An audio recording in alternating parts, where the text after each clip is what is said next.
All right, live. What's going on, everybody? It's been a long week. Long week.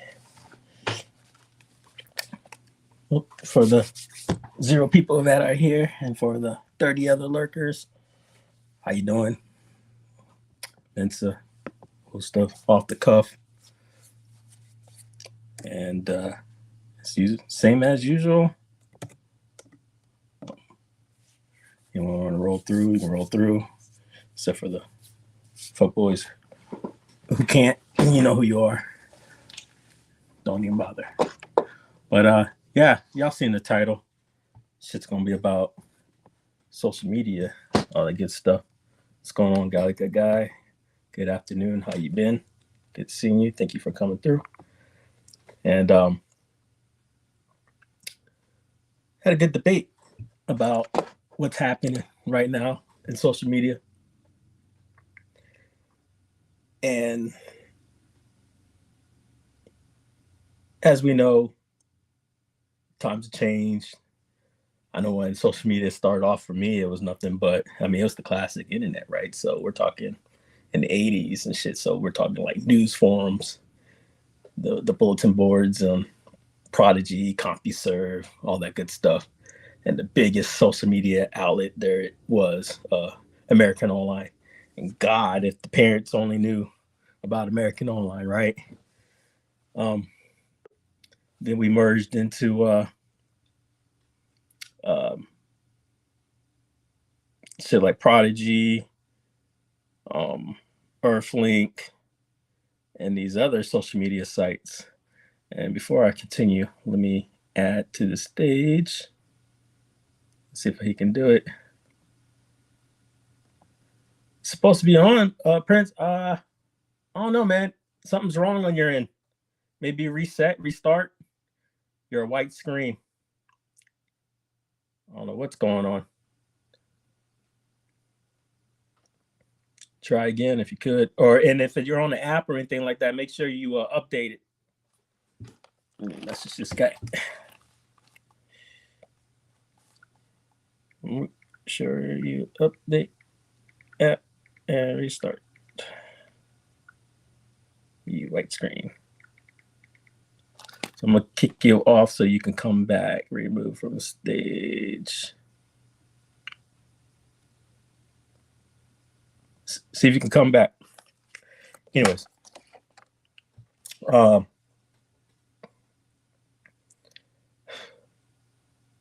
and as you see, TikTok, all this other stuff, kids, man, they're all over it. And the nowadays with stuff like pointing out factors in pop culture, right? You have kids saying, "Oh, do the Fortnite dance," instead of knowing where it came from originally. You know, just stuff that things are so such pop culture now. They either refer to other TikTok trends or video games instead of actually knowing the source of origin. And going full circle into my rant here, you have states now implementing social media laws. And I got into a good debate about one in particular. Now, don't get me wrong. We're going to talk on everything. Um, just because I have a different opinion doesn't make it right or it doesn't make it wrong. This just makes it, it's a whole different opinion, right? One of the new laws is by Florida governor, and he's restricting, I believe, kids of age 14 and below from having a social media account. Some will applaud this, some won't. I understand where it's coming from. I don't believe any kids young should be on the internet as far as having a social media account, not the fact that they can't be on the internet. That's because guess who's lurking, right? Adults. Where's their safe space, right? But at the same token, I think it goes against principle of the same people who probably will approve of it will they somehow just lose their morals, which is what happened to parents' choice, right? I think there's a fine line in choice. I believe parents should have a choice. You came in and then you disappeared again. I don't know what is going on your end. Let's see.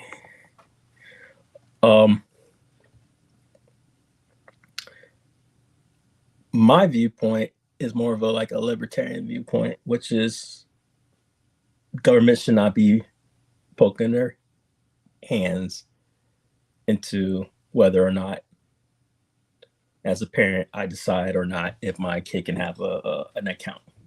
That should be between the company and the parent.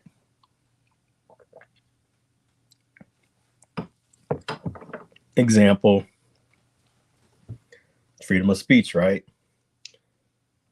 I think the most normal person can say that the KKK are a bad group of people, right? Even the bigots don't like the KKK, right? They're the clowns, right? But just because we don't like them doesn't mean that if they had the right to, say, do a protest or a march that's peaceful, they should be allowed to. Even the ACLU thought so, to the point where they sued a city on their behalf so that they could have their freedom of speech. I agree with it. And the reason is because when you dig in the cookie jar and you try to take away someone else's rights, what's the limiter? What stops it from happening? Now, what made this more interesting is that I will have another guest on later who has a 180 viewpoint from myself, and we were able to go pretty wild into this. Let me see, share screen. I went ahead and pulled up public broadcast station. There we go. And something on my end, man. Scared me. My Mac is going crazy. I don't know what's going on with it. Damn. I usually live stream from it. It's telling me like I can't make an internet connection and all this crazy stuff. Damn. Check my router and everything. Everything else in the house is spot on except for my Mac. Yeah, because it's like jittering and shit. Yeah. I'll just go on a pretty wild rant about social media laws and my viewpoint, and maybe hear your point of view. But the topic is right now about the social media rules and laws that are being implemented. Some people will find it okay, and some people won't. But I think I'm coming from a different place than most people. It's not the fact that I disagree. It's just the fact that I come from a place when the government digs their hand too much into the cookie jar, where's the limiter? Just because you're a poor parent on your end doesn't mean that you need to tell me on my end. So on this one was about social media laws. One example was in Florida. They limit the age limit for children to have a social media account. Now, some people can go, well, there's already rules in place and da-da-da. I said, yeah, but that's not a law. I don't need to go to fucking jail or get fined because you decided I broke a Facebook rule. Right. You know what I mean? Now, I do believe that there needs to be some standards set, hold people accountable. Example, these mass shootings and killings and shit like that. Laws eventually need to start being placed where, okay, you had this 14-year-old kid who's on the internet and he's making all these threats and he went and did something. Like, okay, cool, I get it. But as we speak, and I haven't read the whole thing. I'm going on more of a hypothesis of the headline of what I'm reading. And I believe I'm taking more of a libertarian viewpoint, is that you don't need to dig your hands into the cookie pot. And one example was, I was talking about like the KKK. Most people can just say, even the bigots can even say like, hey, I just don't like the KKK. They're a bunch of clowns, right? Right. But in the end, I agree with freedom of speech. So it's not that I agree with what they're saying. I just agree that, say they want to have a peaceful rally. I could care less if they have one or not, but at the same time, by rules and laws, if the other guy was permitted, it needs to happen. And the reason is because what's good for the goose should be good for the gander. Because if you're stopping them, will it extend to me? Will it extend to me because tomorrow you feel that, you know, freckles are bad? You know what I mean? Like, I don't know. But that's the kind of stuff you don't want to set precedents for. And I believe that the rule restriction is an overreach. I don't care who did it. I don't care who made it. I think it's complete overreach. And this ain't the first. Facebook isn't the first social media platform. I've been on the internet since I was a kid. Right. And I'm not saying that this shouldn't be a thing because I was on the internet, but I couldn't imagine my parents being criminally charged because I was 8 years old on the internet. You know, I don't know what the extent, if they're just talking about having a social media profile or being on social media. I know they got something called Facebook Messenger for kids. I just created one for my youngest. And they're quick to now explain that when you do this does not create a profile for your child. But clearly, it's a messenger that belongs to them, but it's under mine. So it's like, I can read everything that they write. So it's like a workaround. Yeah. But I just think it's an overreach. And it's like, who are you placating to? And is it because, you know, so this is PBS. I try to go as neutral as possible. I'm sure there's really no such thing as neutral, right? But I don't see the public broadcast station really being 2 and 2 either side. They're kind of like the 60 Minutes show, you know? Right. Like, you know, they were to talk about the governor, they would be like, this is the governor. He was born on, you know, this year and this date. That's it. But they claim they will have more restrictive laws that will ban for minors. The bill will ban social media accounts for children under 14 and requires parental permission for 15 and 16 years old. It was slightly watered down.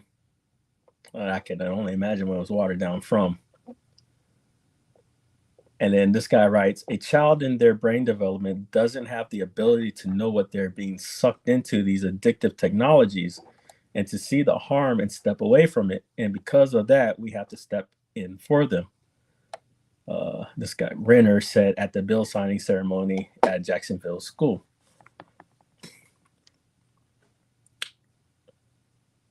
I can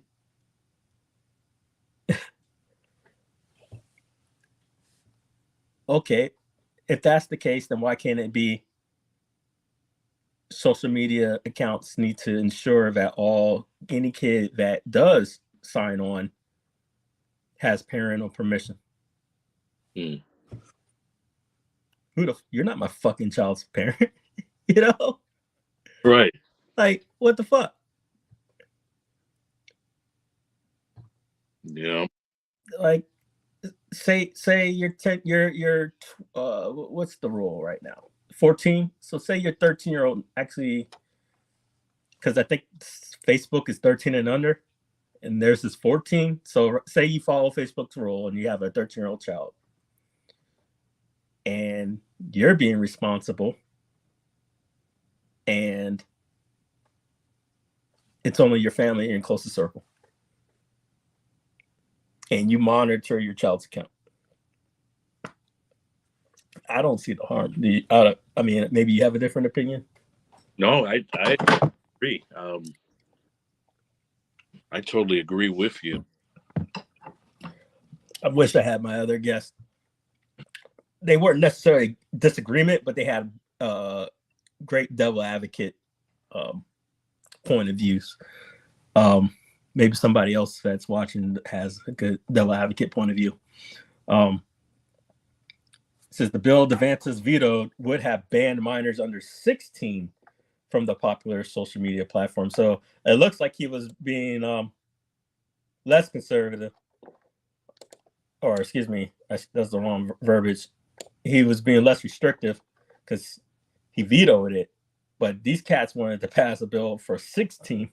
That's ridiculous. That's insane. There, Right. like you're talking 2 years from being an adult.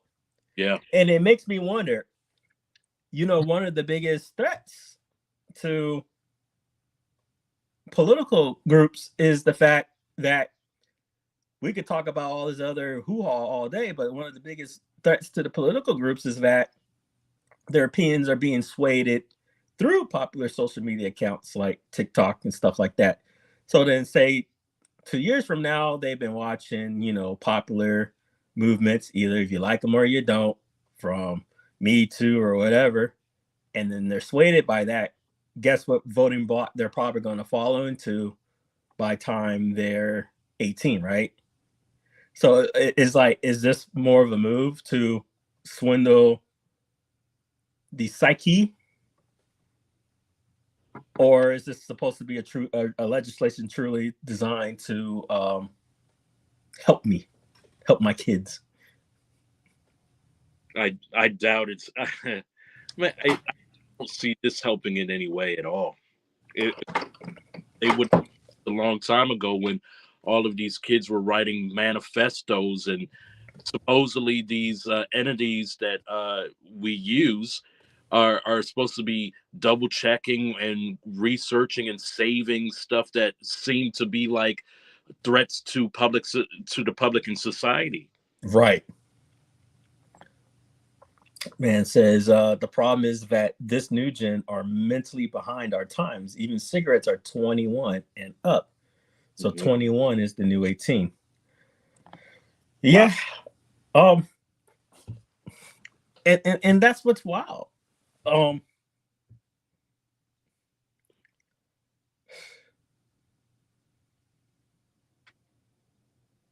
But at the same time, is 18 is 18, right? Yep. Here's where we get into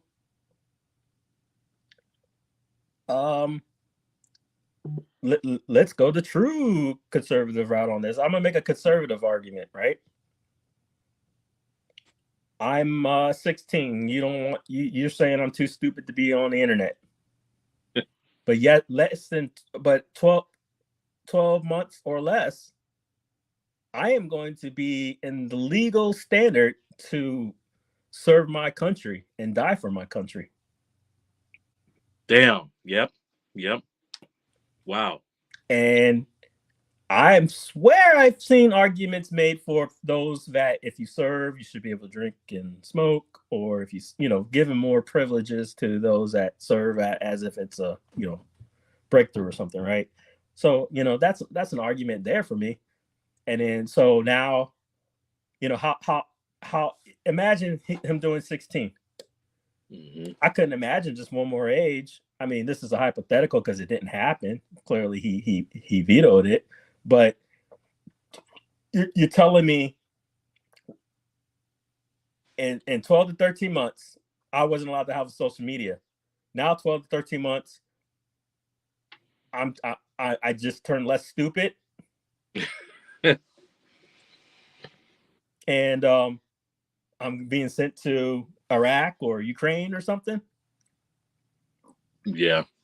Am I allowed to have a social media then? Or should the or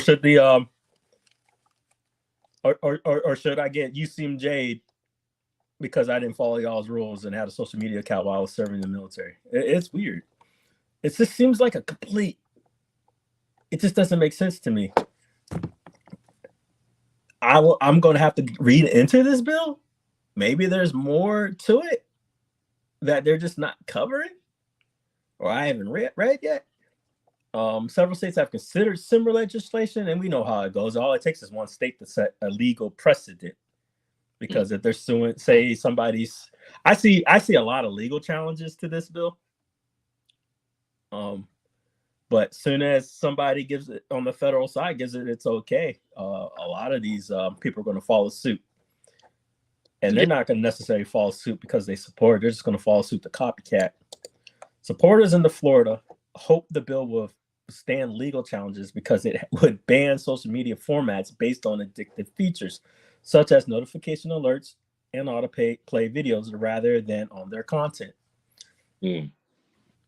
I don't disagree with the addictiveness of social media, but is that social media's fault for being addictive? Nope. Like, you're literally saying that our thought processes can't be, you know what I mean? Like, is this Minority Report now? That's that's crazy. Yep. Like, where is this going? Because you know, my problem with a lot of these bills, it doesn't matter. And I got to do the classic, you usually made which side? Like, no, I'm fucking talking about one side clearly right now because, you know, this is the facts that are happening. Where does it stop? Where will it stop? Yeah. Because it's too generic. What are we talking about here? Why are you stopping? Oh, because it's addictive. What's addicting? What are you talking about? I'm not saying it's not true, but right. It's just too generic. Oh, things are addicting. Well, things that on every point of view is addicting. Knowledge is addicting. Yeah. Entertainment is addicting. Yeah, I you know what, and I think so. Like I'm not per se a conspiracy theorist, but I understand. There's a lot of points that I've seen on social media as of lately that it's too much knowledge that's going on as far as like we'll talk about the things like prophecies in the Bible. Yeah. Things like the collapse of the bridge in Baltimore and stuff like that, where people are getting all of these ideas in their mind, and so like they're taking it upon what they're being fed by social media versus just being an intellect and going like example, the big news right now is P. Diddy, right? And if you notice, even though they're funny videos to me because, you know, like he's the butt of the jokes and no one really likes the guy, there was one where Tyson and him were sitting close. So the betrayal is Tyson moves P. Diddy's hands from next to him. Clearly, they're insinuating that Puff Daddy has his hands under his ass cheeks or something, and Tyson's maneuvering himself to basically stare down Puff Daddy and be like, you know, try that shit again kind of crap, right? And, you know, I wrote on one of my friends' posts, I was like, you know, I hate to be that guy, but yet, even though this is funny, he was probably just showing off P. Diddy's, you know, watch, and there ain't nothing more to it. No, that's why they only showed you that 0.1 second as it happened and ended it right at that clip. Yeah. They don't want to give you no body language content prior to that. Yeah. Let me catch up in this chat. Right.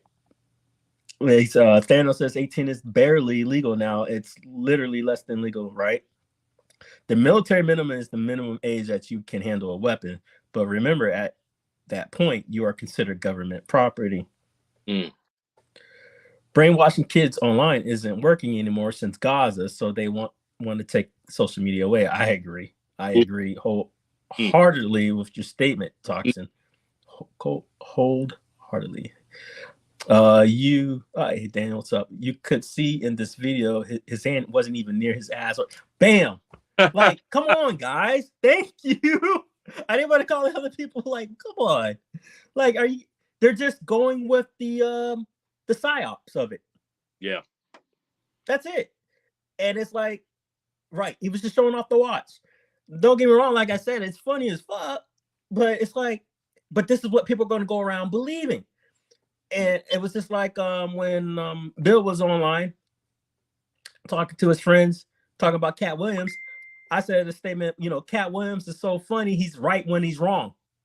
Because half the shit he's saying, he ain't right. But he's so confident and so good at what he says, he right. You know, uh, while I see attention spans are getting shorter, people are getting smarter through micro learning. Yeah, I Damn. agree. Now, hopefully, I'm on the same page as you. Um, I forgo reading long books. I'll wiki the shit out of them now. You know, like movies, forget movies. You know, they do those like YouTube recap videos. Yeah.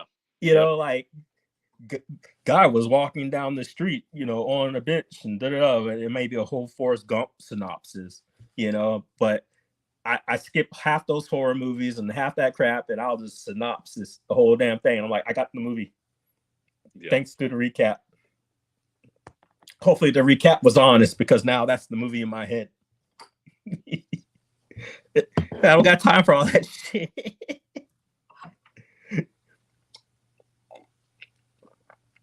But yeah, it's definitely, attention spans are gone. Right, he would have. Exactly. I'm to believe that Diddy touched his butt cheeks and he's just like, it's okay, man. Let me just move your arms. You know? Oh. Just so much of that, man. Like it's finger pointing, and then like you just, including with the mess that he's in, he's already in hot water already. It's just like it seems like it's a ring, like it's connecting like to the whole thing with Dwayne Martin and Will Smith, Dwayne Wade. I was talking to a friend and they were like the Illuminati's got like they had to do something. And you know how it is. When you look for something, you find, you know, where there's smoke, there's fire, right? And I think personally, somebody up top, whoever the fuck it is, I'm doing the they, the, you know, thing, the big conspiracy thing, the they. Somebody's pissed at Diddy. Big time. You just don't go from as being as powerful as you were untouched to this shit going down because the law said so. Like, no, somebody up top hates him. Yeah. Now, I'm not saying they're in the right. They're not in the right. I'm just saying, why now? Because this guy was untouched. But good for the victims having their day, right? But back to this shit. This dude says, this renter person says he expects social media companies to sue the second after this is signed. But you know what? We're going to beat them. We're going to beat them, and we're never going to stop. But you know what's funny is that I think they want what happened with all those other people to happen, to take them out of business without taking them out of business. Or what I mean by that is, say they up the age limit somehow, right? And Facebook is just like, you know what, Florida, fuck you. No more Facebook in Florida. Well, it's a lose, because now you've lost the information highway. Right or wrong, you're losing out on, like, I dare say it, Facebook is like almost half, if not over half, of information. Right. Source of information. I'm on Facebook. You're on Facebook. We use Facebook. Most people use Facebook. And if they're not using Facebook, they're using another Facebook platform. Instagram or something like that, right? That's a Facebook platform. You're using the Meta VR. It's a Facebook platform. And that's our source of information. And don't get me wrong, there's other sources, but guess what funnels to Facebook? The other source. You know, CNN's got their little Facebook pages, I'm sure, and other local news outlets and medias, the Sinclair Network, all over Facebook. And that's another thing that's funny as fuck. So I'm on this one page a lot because it's just funny reading the comments, and it's like San Antonio News or some shit, right? And what they do, this is genius. This is genius. You're gonna love this. They'll post like a politically charged account, right? Or an event. So say, like, for like because you know you got two sides, the liberals and the conservatives, right? And so who's the one that the conservatives hate the most? The or who love to hate the most. That one chick from New York. What's her name? She's young. She's like she's a house rep. Cute lady. Yeah. House rep, New York. What's her name? Let's see here. Already. And they love to call her stupid and all that good stuff. Yeah. What's her name? Hold on. I'm gonna look her up. Do you know? I know her. It's on my tongue, man. I just can't remember her fucking name. Oh, here we go. Damn, her page popped up and then she disappeared. Hold on. New York House Rep Bar. Turning Alexander Ocasio-Cortez. AOC. They call her AOC, right? Yeah. Love to hate. The fake crier. The fake crier, the one that went down to the camp where she was at the fence. She was crying, pretend crying. Right.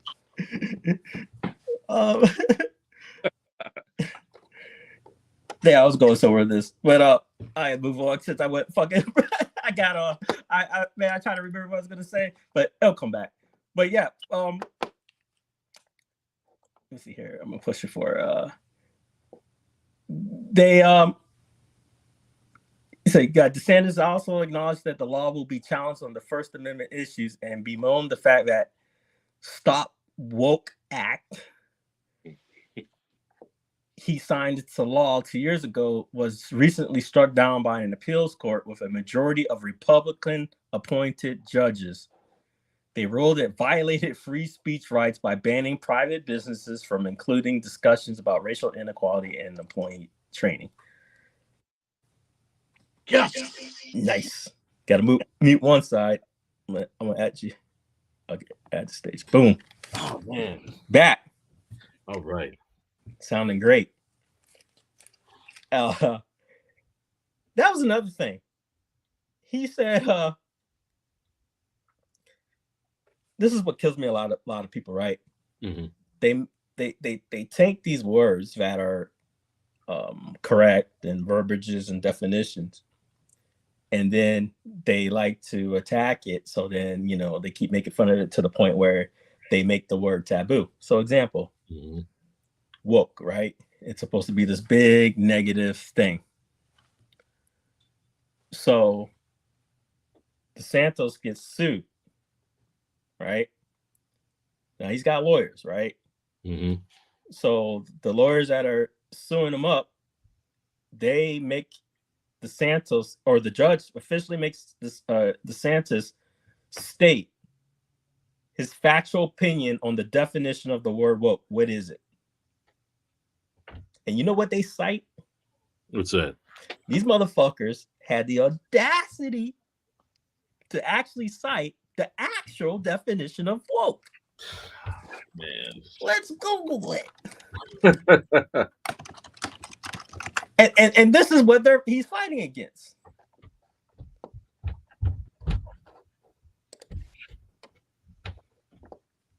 They pretty much quote the adjective down here: the alert to injustice and discrimination in society, especially racism. Oh my God. So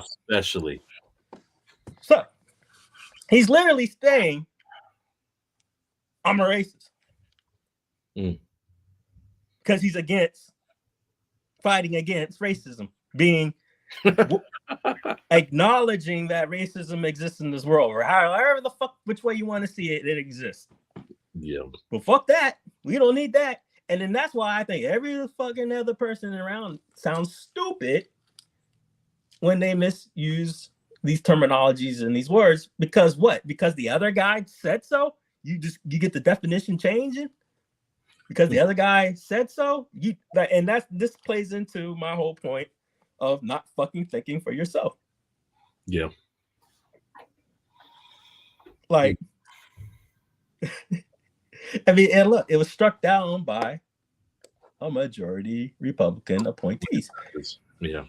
It says, anytime I see a bill, if I don't think it's constitutional, I veto it. Okay. A lawyer expressing confidence that the social media ban will upheld we're not only satisfied me, but we also satisfied. But what the fuck? We not. This got to be a typo. We not only satisfied me. Yeah, that don't rewrite. I was, I think AI is writing this shit now. This comes from PBS. This is horrible. We not only satisfy me, but we also satisfy God. See, now this is the type of shit I got to look into and see if this guy said this shit. I think a fair application of the law and Constitution. The bill overwhelmingly passed both chambers, with some Democrats joining a majority of Republicans who supported the measure. Opponents argue it is unconstitutional and government should. Yeah, that's me.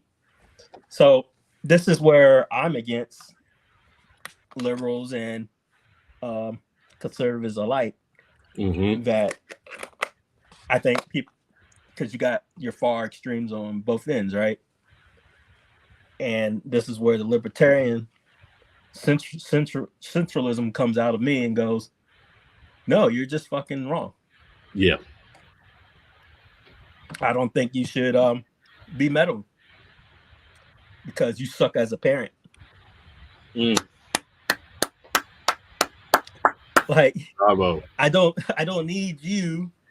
I mean, is this not any different than stay out of my kids' school lunches? You can't tell my kids to eat broccoli.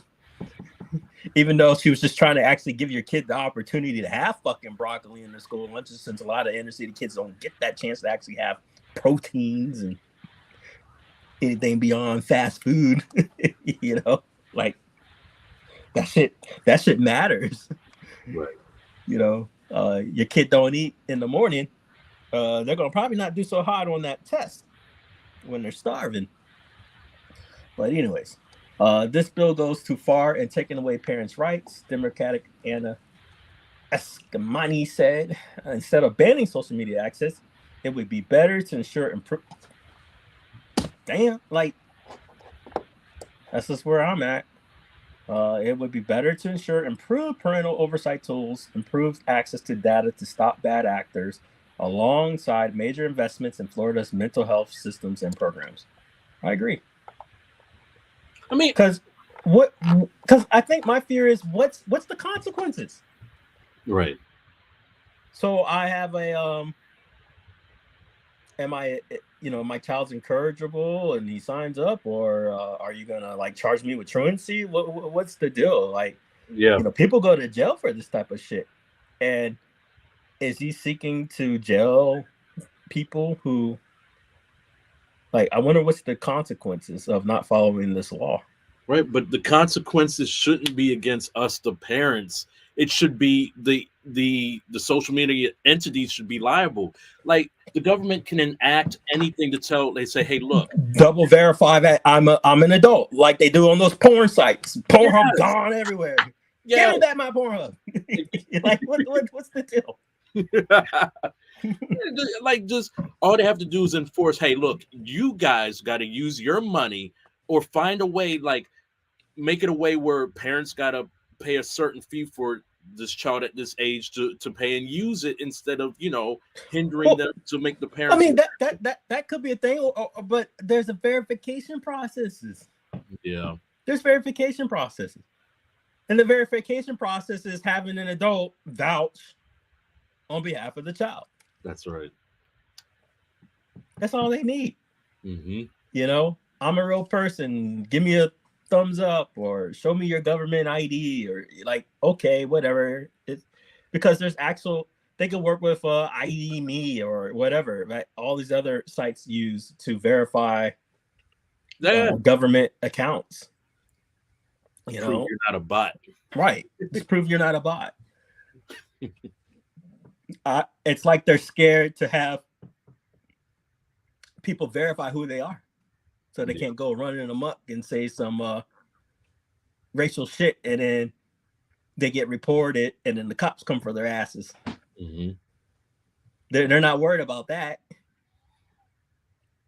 but you're worried if my 16-year-old gets online or not. No, ain't none of your damn business. That's what's so fucking confusing. I was going somewhere with this bitch too. ALC. But along with this, I just want to add, man, like and no, I don't want to blast the government or whatever party that's doing this, but like I've talked about it before, like anything they get their hands into, it just makes it worse for the American citizens. Like for instance, before I don't know when the fuck this happened, but whenever I purchased a PlayStation gift card and went online to buy games, it was always the price. There was no taxes added to it. Now all of a sudden the states want to get their taxes on your PlayStation card. So instead of it being a $50 PlayStation gift card, by the time you end up spending it, you only use $35 and you're done. Yeah. It's insane. Everybody's got to have their fucking hands in the cookie jar, and to me, that's what it is. It's hands in the cookie jar. You know,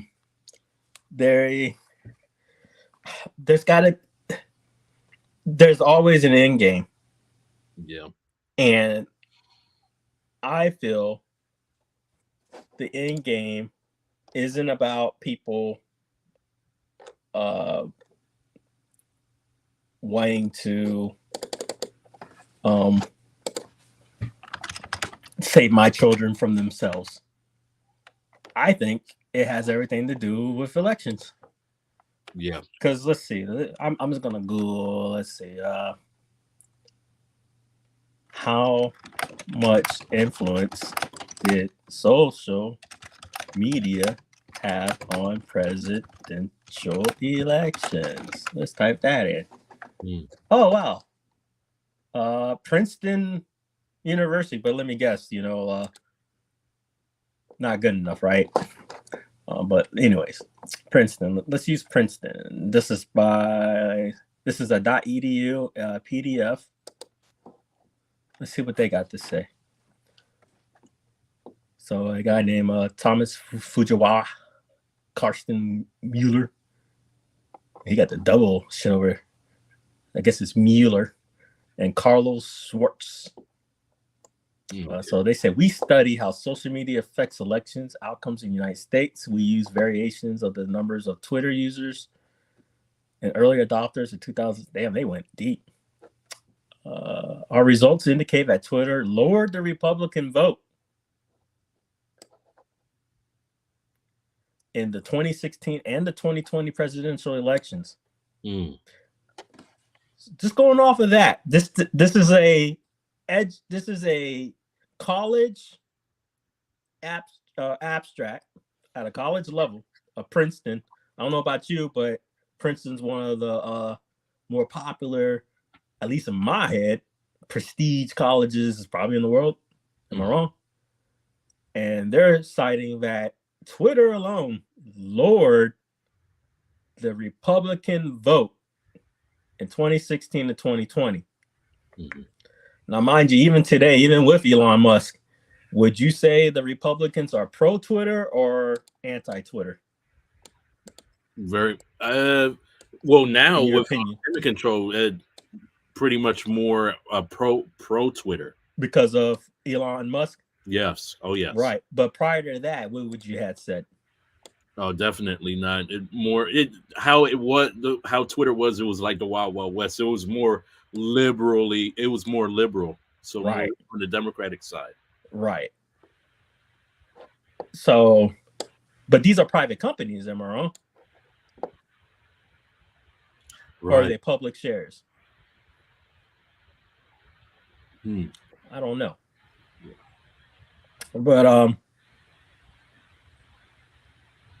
But it just goes to show you the political climate and the hostility towards the media giants.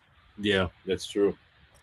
So am I to believe that this group wants my child to stay off of this because, they want to save me from myself?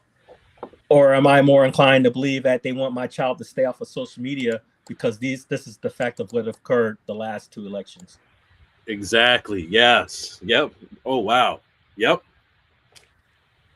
Yeah. And then I just saw this now.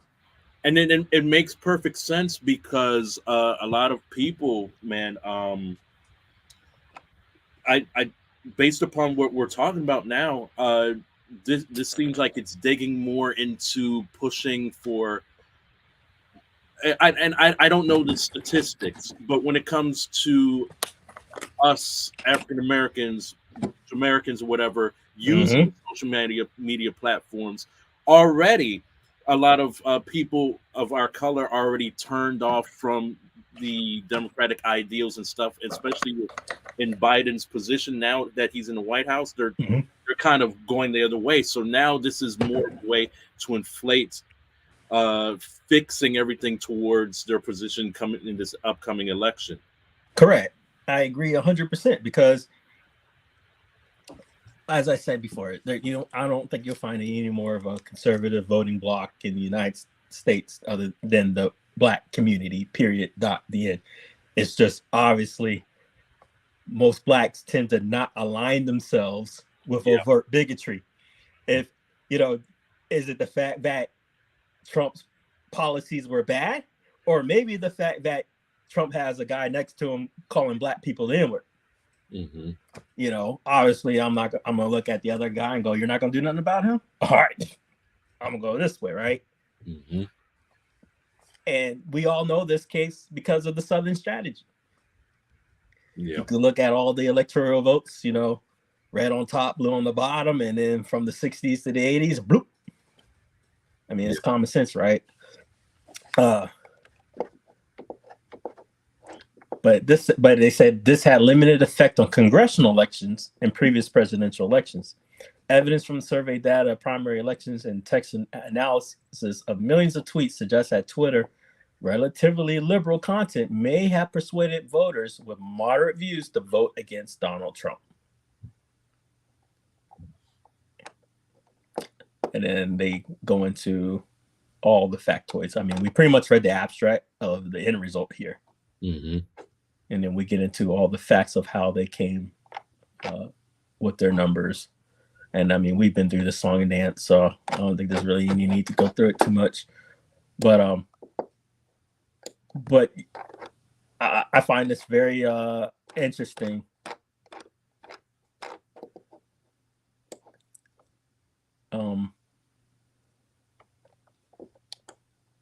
And to me, it's overt, but it may be subtle to folks that when they make these type of policies, it seems to be in line. But there's always an end game. That's beyond what they want. Because what's next? You get a group of example, you had mass shootings, right? And I don't know about you, but it seems to be the most, at least the ones that get the airwaves of being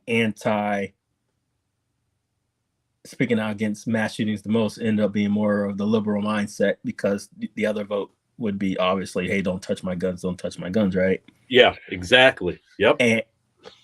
But how did they rally the best? Was it because they were sitting there calling each other up, or is it because they were on social media? Yeah. And I think they want to stop that. Yeah. And then you get people like there's tons of personalities now, like Ben Shapiro. Oh God. And then Candace Owens, they just fired the other day. So it's just like, Oh, who did they fire? Candace Owens. Dude, that battle is interesting. Mm-hmm. I'm not a Ben Shapiro guy, but he ends up I might be wrong on it, but he ends up making more sense than Candace on a lot of things. Okay. Because sometimes he comes around, but he's just like punchable annoying. like get out of here, nerd. Get out of here. Because he thinks by over talking and speaking fast with his fucking annoying, like you think, and this is me. I'm just gonna over talk you, and I'm gonna say something. I'm gonna do you a fallacy and do you a catch-22, and it doesn't matter what the fuck you say, because when you say it, you're gonna be wrong anyways. Yeah. Like, shut up.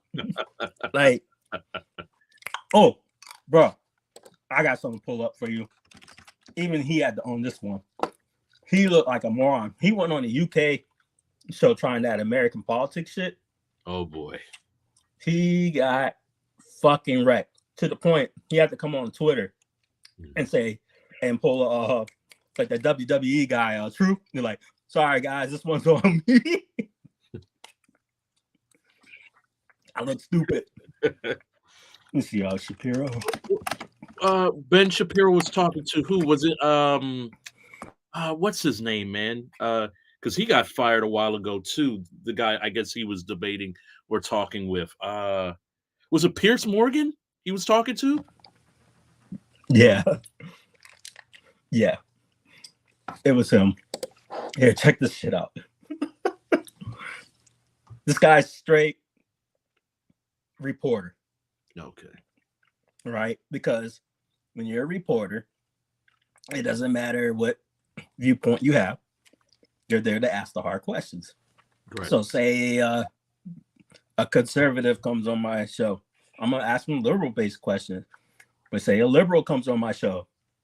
I'm going to ask them conservative-based questions. This is because the viewers are going to want to hear different viewpoints. So you can answer the questions, and that's my job as a reporter, to draw them out of you. You don't fucking know my opinions or whatever. Right. And it's not my job to tell you my opinions. It's my job to report. Right. But I can only report by what you tell me. So you go around saying 2 + 2 is 4. I'm going to ask you, yeah, but some people would say 2 + 2 is 5. What do you say about that? Don't argue fucking with me. Just answer the question, because most likely there's like 20% of the population is asking the same damn question on another forum. And I'm just helping them know.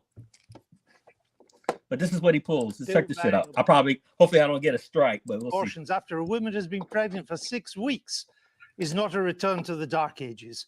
What's your answer? My answer is something called science. Human life exists at conception. It ought to be protected. Now, back to my question to you. Oh, I got to talk on an this. Objective journalist. BBC purports to be an objective down-the-middle network. It obviously is not. It never has been. And you, as a journalist, are proceeding to call one side of the political aisle ignorant, barbaric, and sending us back to the Dark Ages. Why don't you just say that you're on the left? Is this so hard for you? Why can't you just be honest? Mr. Seriously, Shapiro, it's a serious question. Mr. Shapiro, if you only knew how ridiculous that statement is, you wouldn't have said it. I just Really? asked you a question. And I asked you a question. You failed to answer a single one of mine. Frankly, I find this whole thing a waste of time. If you want to read the book and critique the book, why don't you read and critique the book? If you want to critique me, you can think whatever you want of me. Why don't you frankly, just try and I don't answer care. the I don't questions? frankly give a damn what you think of me, since I've never heard of you. And I've never heard of you until I briefed myself for this. But that's not the issue. You have a Then new why the hell book are you out, interviewing and me, it's an interesting book. But my point is, your book claims Well, that it'd be society... nice if you would quote it from time to time. Your book is... Well, actually, I've done so several times, and I'm about to do so again, if you would let me just finish the question. Your book frankly, I don't claims think that this, you know what? society Honestly, is turning its back sir, on Judeo-Christian values. Yeah, this What are those values? What are the values it's turning its back on? I'm not inclined to continue an interview with a person as badly motivated as you as an interviewer. So I think we're done here. I appreciate your time. All right. Well, thank you for your time and for showing that anger is not part of American political discourse. Now, Mr. Shapiro, we'll say goodbye.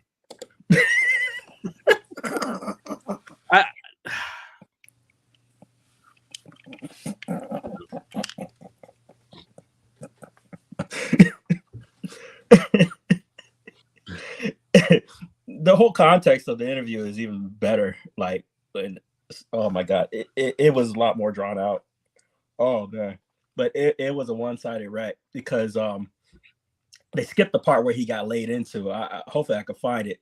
Okay. But he explained to him what his job is as a reporter was, and asked the questions, and he kept trying to hit back on like whatever, and he's like, it's fucking American pop. Like, I don't give a fuck about your American politics. I'm asking you about the damn book.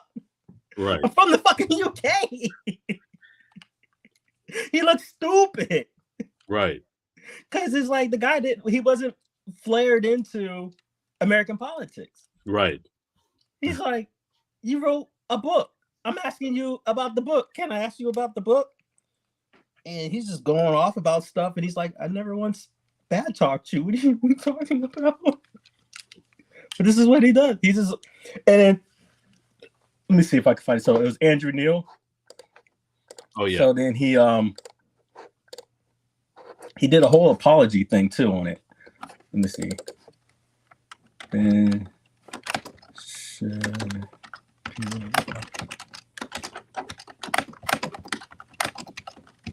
Let's see here. He writes. There we go. It's another Guardian post. But let's see here. I think the Guardian's like UK or some shit. But it was on his actual Twitter. Because at the time I didn't know who this guy was. Mm-hmm. Let's see if it shows his Twitter. There we go. So Andrew Neil, Georgia's new abortion laws. These are extreme hard policies. Are you an objective journalist or your opinion journalist? That was the full interview.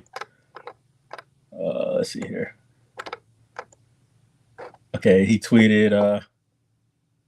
Is this the actual Twitter? Let me see if I can show the Twitter. Pulling up the Twitter. Oh, here we go. Share this tab. He writes, so that's what it feels like. Broke my own role and wasn't properly prepared. I've addressed every single issue he raises before. And then there was another one to this, and he's like, read my book. So what he tried to do was get ahead of everything by like writing all the bad stuff about himself in the book and then putting it out there.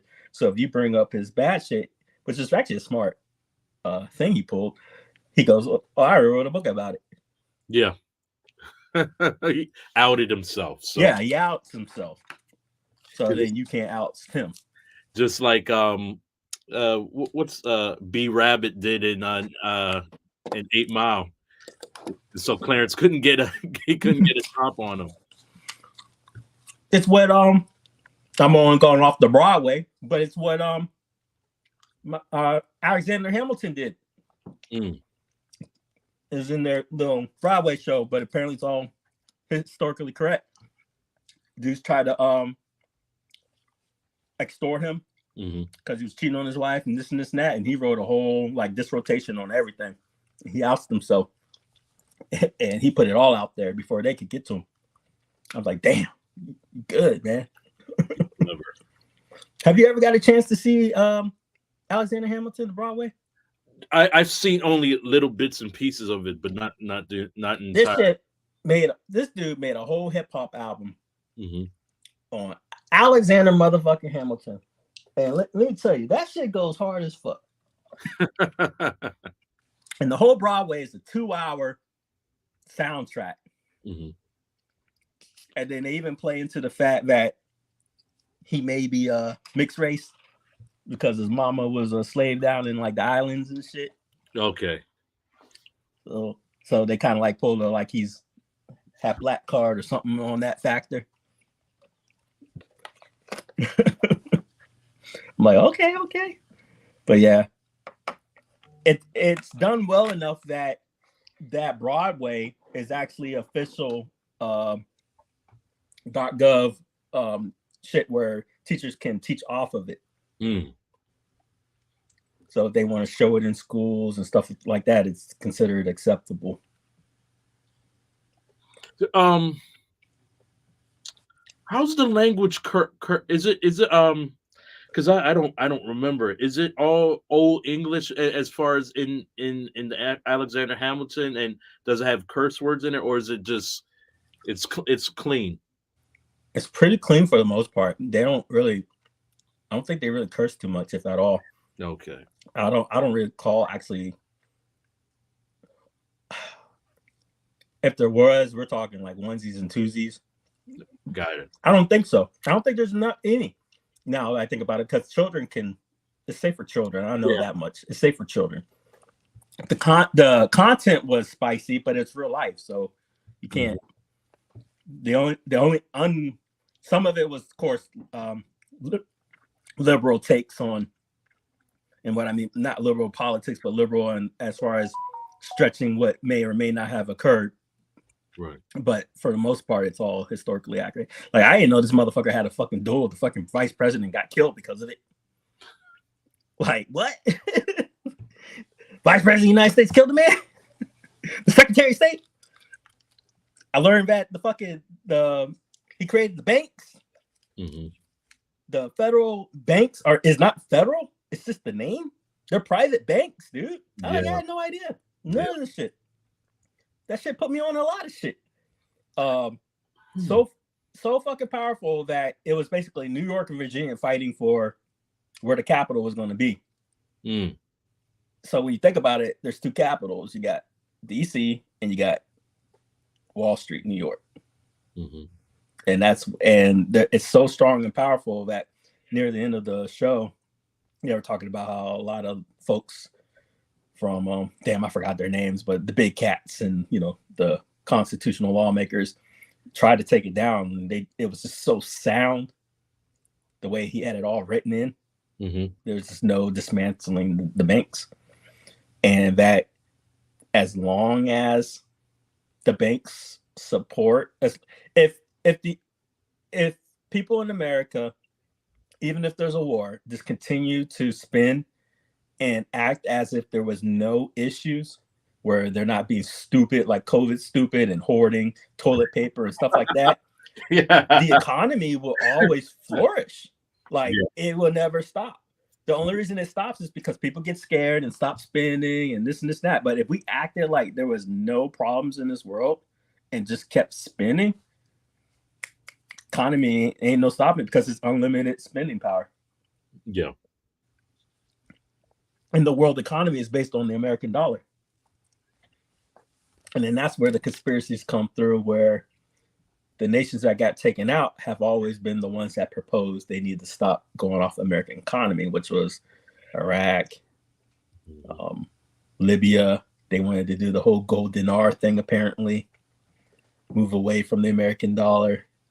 And then when that kind of stuff, Iran with the oil, when the Shahs got killed off, the actual elected political people were, and if you notice, it was like the last three people who were put into power that are dictators were the ones that were put in by the United States. Actually, four. So you got Iran, current government regime, United States put them in. Saddam, United States put him in. Gaddafi, United States put him in. Fidel Castro, United States put him in. That's Guatemala, United States put them in. I mean, we can go on forever. But these are all stuff that they thought they were doing to dismantle other folks because they were hostile, and then they just put in worse regimes. And it backfired hard.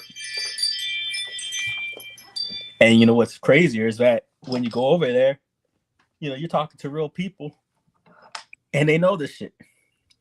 Schooling. I had a dude. Let me think. Yeah, I could talk about it because it's just a story. Uh-huh. I had a dude. I was in at a place. It was a big place. 30,000 people behind fences place. And the guy's name was based upon the name that the United States government was trying to seek. He was part of a contract group. So the only reason why he was never released is because he knew too much about said contract group that was ran by our folks. But either way, he told me his perspective. He's like, so like, say you were the ruler of a country. I was like, all right, we're smoking and stuff. I'm getting a cigarette lighter. He's like, say you're the leader of a country, right? Would you go to war without actual backup? I'm like, nah, I'll have backup. And he's like, okay, so take that into account, right? He's like, that's what it was with. This is now, I'm only quoting. I'm not saying I believe it or not, right? I'm quoting. I'm trying to tell you what I'm being told, right? This is my story of him telling me, and I'm telling it to y'all. He said, Saddam was allies with Bush's, and Bush gave Saddam the green light to take Kuwait, because he said Kuwait at one time was part of Iraq or some crazy crap. So he's basically taking back what he considered his sovereign territory. Whatever. So he ended up getting the wink, wink, green light, he said, from the Bushes. And he says when Saddam did his act, et cetera, that's when the Bush was like, oh, Saddam bad, et cetera. And he said he got thrown under the bus. And that was his opinion of his story, what he was telling to me. Which kind of made sense, because when you actually look at the Iran-Iraq war, whose side were we on initially, and who used what weaponry against who, and that weaponry can only been from like 3 major countries. Those chemical weapons, these ain't dirty weapons that like, Jordan can fucking make. This is like nuclear level top secret shit. Like, this is shit that only like the UK has or United States has. And they're sitting here using it in the fucking war. Like, common sense. Like, it didn't just get out there. not those type of gases. Right. So it's not a conspiracy. It's conspiracy because it's real, but not a theory. Somebody on the top gave them the wrong shit to use. And it's what happens, and I think it's tough to swallow for a lot of folks, is that not everybody's always on the right side, as far as when things settle. Look at Hawaii and, who was the king of Hawaii, and they killed that motherfucker off and took that place over, like. That's crazy. It was it's like no different than Japan and their, emperor. Hawaii had a ruling class, and the United States said no. I learned something. What's up? There is a state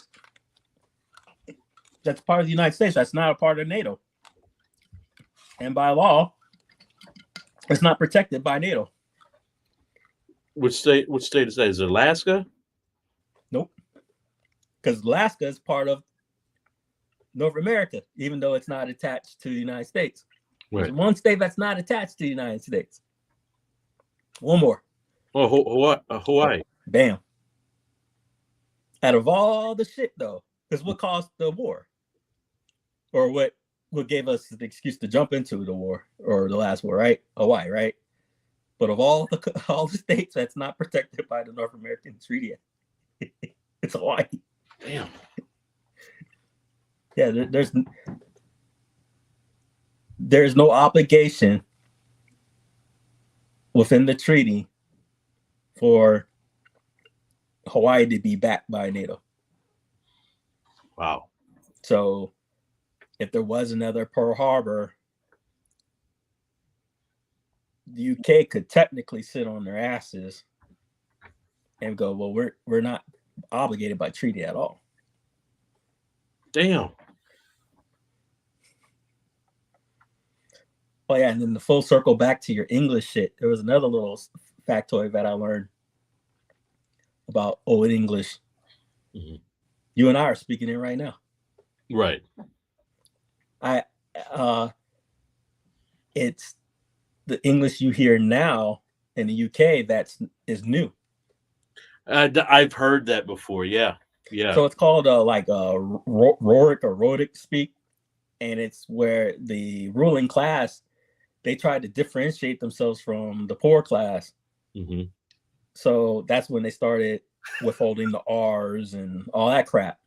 So that's why you hear the unique Bostonian shit and, the shit in the UK and stuff, because those people held on to the newer form that was being created. That's crazy. So UK's been through a whole dialect change. But that's why they would say stuff like your Shakespearean plays are better played by Americans Mm-hmm. because it was written in Old English, which we're speaking. That's great. Yeah, because did you ever hear about it was this one lady. I think she lived out in South Carolina. She was saying, yeah, she was basically saying the same thing, and she's saying that their English was like how they're speaking now in the deep parts of South Carolina, Georgia, and stuff. Is real country. Right. Mm-hmm. Yeah, it's pretty wild. Like, huh? And it was on a science show that I was watching where, I mean, this guy broke it down. It started off as they had a sphere and a bunch of little balls, and as exaggeration, like 500 Earths can fit into the sun, kind of crap. So then they did a whole scaling, and then they had it fit in the ball. But then the guy goes, actually, there's more. And then he broke down the fact that it's actually more because there's spaces in between where the fucking balls are touching. So then he did the whole fucking math on the spaces of. I was like, oh, Jesus Christ. But then that's when he had this like little pet dog or whatever that would talk. And then he brought up the whole English thing. I was like, what the fuck? And I started deep diving for hours on it. I'm like, yo, this shit's legit. He's telling the truth. And I started speaking to my friends that are from Canada and United Kingdom and stuff like that. And they're like, yeah, actually, he's telling the truth. And I was like, oh. And then did more factoid checks to tell you what I told you. I'm like, damn, that's pretty cool. Yeah. So never knew that. Jack the Ripper had a country accent. Yeah. I'm about to say. I mean, the sudden draw stuff. I mean, it's probably a little too much, but yeah. I mean, but the way we're speaking, where we're not holding back the art, we're not, hey, let's go down to the car and the bar and all this other shit. That ain't happening. We're pronouncing our fucking R's, and we're speaking fluent American style. I mean, don't get me wrong, we have all different dialects all over, but you could probably tell if you go down to the East Coast side, that's going to be the main accent line, like you said. I mean, but if you go down to Georgia, man, certain Georgia part, that's some twang. Yeah. Twang. And that's what's so funny. It's because people go by geographics. It's like, that's not how any of this is defined. like they're talking political Bible belts and shit like that. Like VA, like that's the South. Like, oh, VA, it's not the South. I'm like, what was the capital of the fucking South? You Nimrod. There's two capitals, and one of the main capitals at the time was what? It's like, you stupid. The literal flag that's flown around for the Confederacy today is the Virginia Northern Battle Flag. It's a VA flag. That's crazy. But it's not the South. Stupid. Oh, man. It's so weird. I had something to say about that AOC chick. It just left my head. I guess it's for the best. Yeah, because she'll find out, and she'll definitely flag this video. Man, she would. Oh, the one that I despise the most, that will get me into like the most arguments with the liberal folks, is the what's her name? She's another female. Let me see her. Democrat. Let me see. Indian dispute. This chick was going around talking about how she it's like Native American shit, and then she tried to disprove Trump. Looking stupid. How using the DNA thing? How recent? How long ago was this? A couple of years ago. Damn, I just pulled up her fucking face. Let me see if I can find her. I can't stand this chick. All right, hold on. I'm gonna pull her up. Maybe you can tell me. Present. Somebody said something in the chat. Oh shit, my bad, guys. See Diddy, whatever. No, Diddy. Toxin bro, reach your chat. We were talking to you. It must have been a pre-recorded video. Ain't pre-recorded. We talking. See here. Share screen. And it starts with a W. This share screen. And you say she's Native American Indian? She ain't no goddamn Native American. Warren. I just saw her tab. Oh yeah. Well, she quote unquote claims to have what Cherokee? She's Cherokee or Ain't no damn Cherokee. You know, that's like the most misused term. Like, what tribe? There's like 7 tribes. Like, you can't, if you're not educated to say what tribe, actual tribe, you ain't shit. Yeah. That's what pisses me off. Mm-hmm. Like, okay, like I'm from VA, right? Mm-hmm. I genetically have Native American ancestry. My family, I have family members on the rolls, et cetera, et cetera. Thing is, I was not raised on any reservations or tribal lands. Mm-hmm.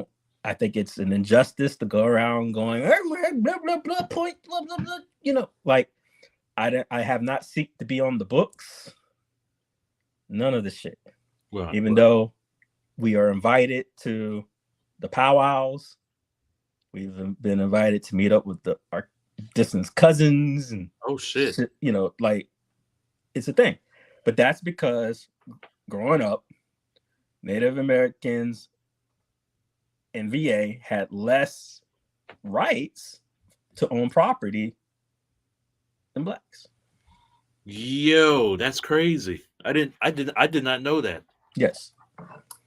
So there was like a real split.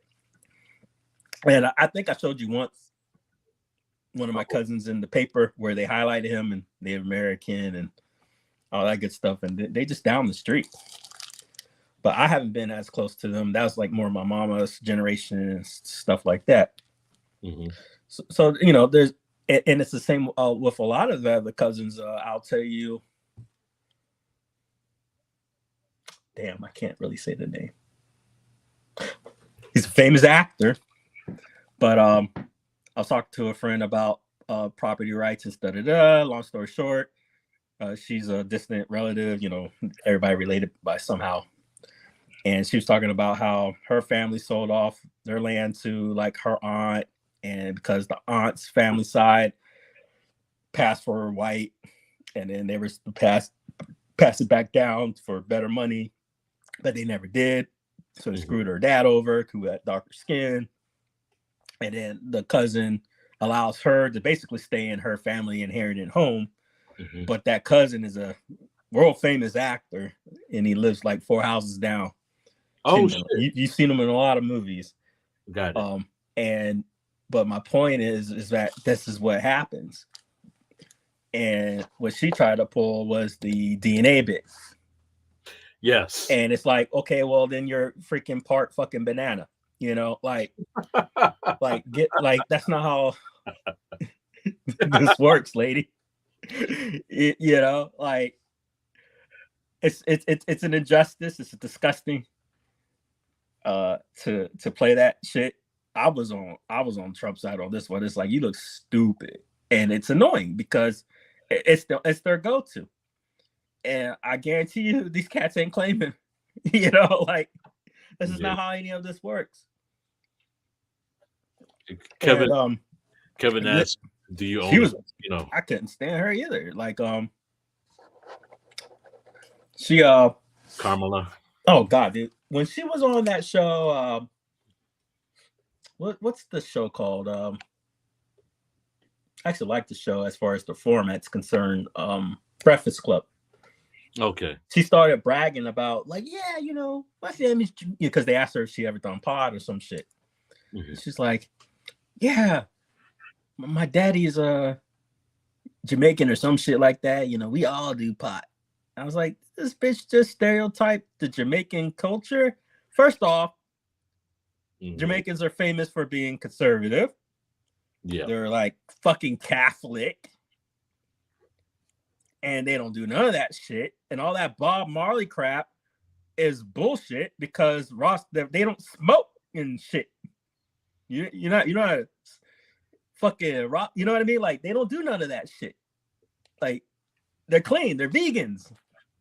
Like when we're talking true vegans, like raw veggies, like no cook nothing. So it was like, what are you talking about?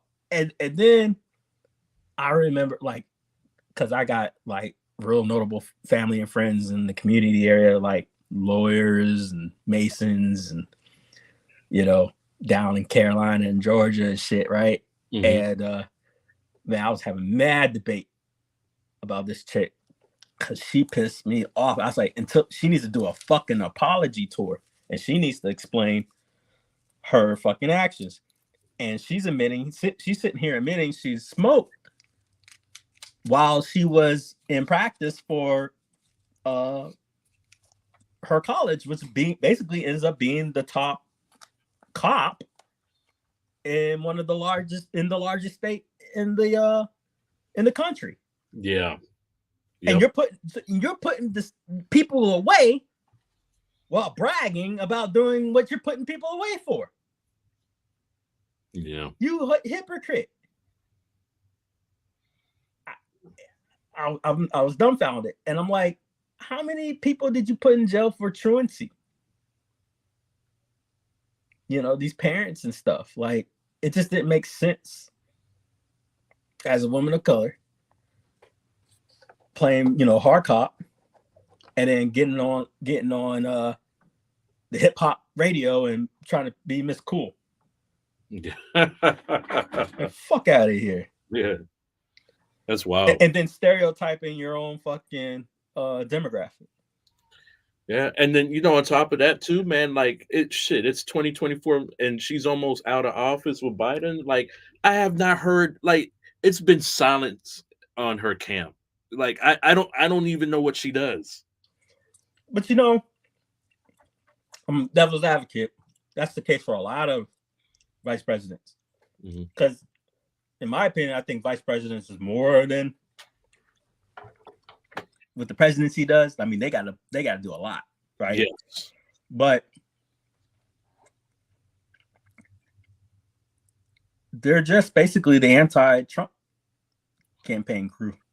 Because it's like, if Trump won it, you sure as hell ain't it. If Trump won here, because y'all suck.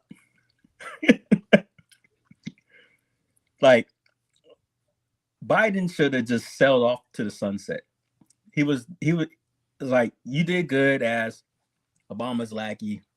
He needed that look that the man was backing him. Good job. You repaired whatever shit legacy you had by backing him. But now it's starting to come out where he didn't agree with Obama on half his stuff. That's why he kept all those tapes and shit, because he was against Obama. And that's another thing I kept trying to bring up. Just because you're the president of a party doesn't mean that president is actually part of that party's political views. Yeah, that's true. If these motherfuckers, if you can't wake up to the fact that Obama was the most moderate Republican since Reagan, then you're probably a bigot, and you're just limited, because that's the facts. On paper, he was a larger moderate Republican than every fucking president before. You can sit there and bitch about Bush and the war, all this shit.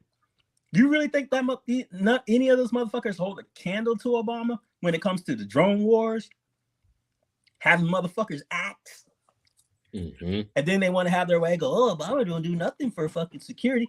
Bitch, you want to talk to the thousands of people he fucking had killed off? He should make any liberal fucking score. And then fucking Mitt Romney's ass, you know, Republican camp, but on paper, the largest liberal in fucking that you've seen. Universal fucking policies for medical and gay rights. And come on, man. Maybe. another thing. Like, what? One guy's like 78 or some shit, and the other guy's like 76. Yeah. Bitch, y'all both old. Like, we really doing this? Right.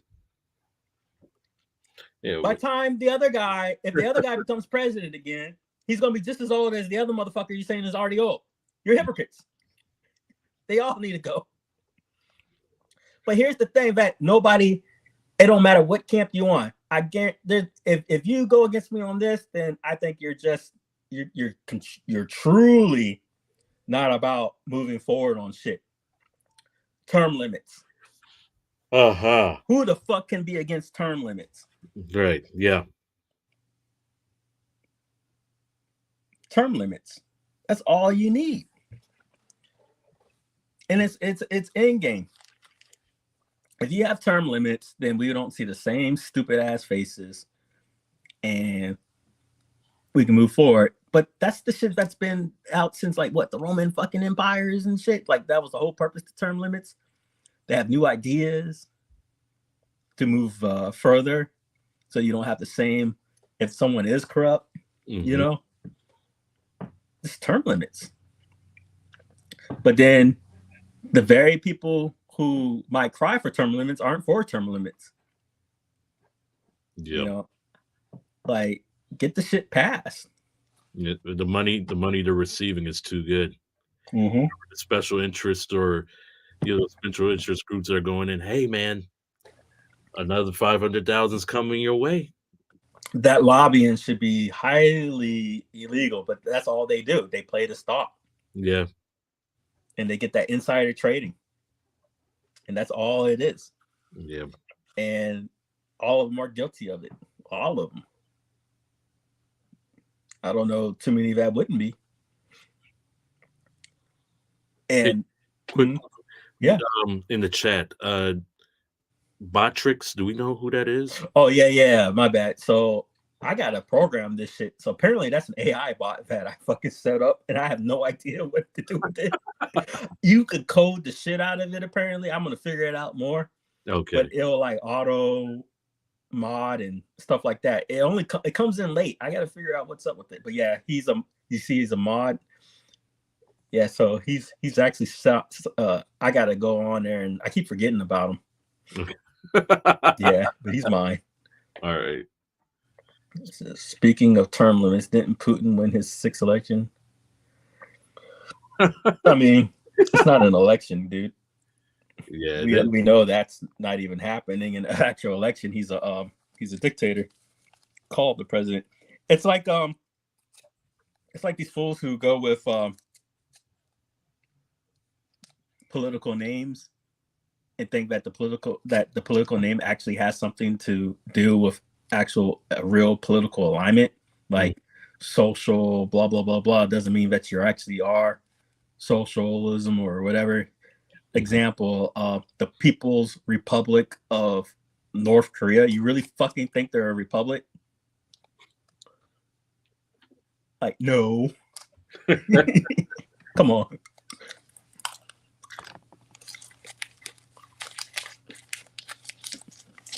Maybe.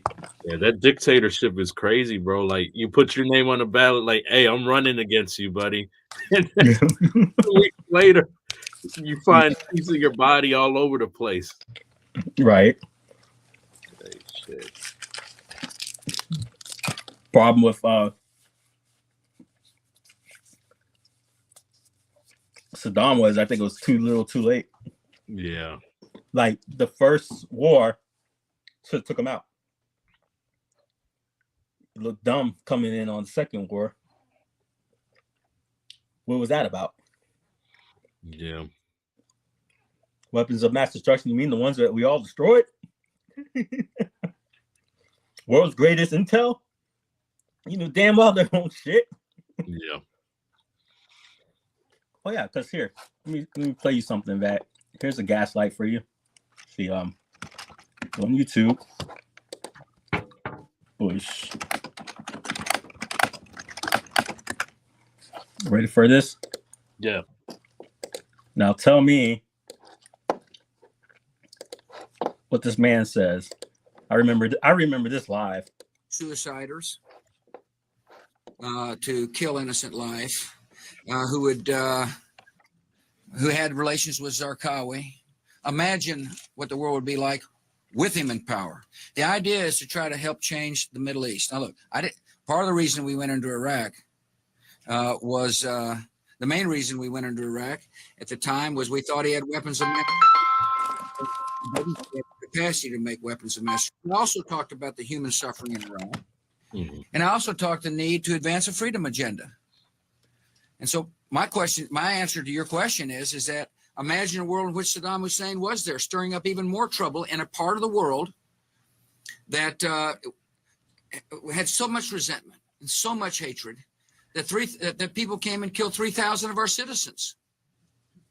You know, I've heard this theory about, everything was just fine until we arrived, and then, kind of stir up the hornet's nest theory. It just doesn't hold water as far as I'm concerned. The terrorists attacked us and killed 3,000 of our citizens before we started the freedom agenda in the Middle East. What did Iraq have to do with what? The attack on the World Trade Center. Nothing, except for it's part of, and nobody's ever suggested in this administration that Saddam Hussein ordered the attack. Iraq was the lesson of September 11th is take threats before they fully materialize, Ken. Nobody's ever suggested that the attacks of September the 11th were ordered by Iraq. I have suggested, however, that resentment and the lack of hope create the breeding grounds for terror. Wowie, wow. Now, the average child in America would say, what about Iraq in 9/11? But Bin Laden. Right. Iraq at least had something to do with 9/11, because why else would we go into an unjust war, right? Right. But what did he just say? It had nothing to do with it. And he didn't just say it once. He said it, at least 3 to 4 extra times, and it iterated. We never made that connection. Now, I'll tell you what I'm not going to tell you. He's going to tell you what this was about.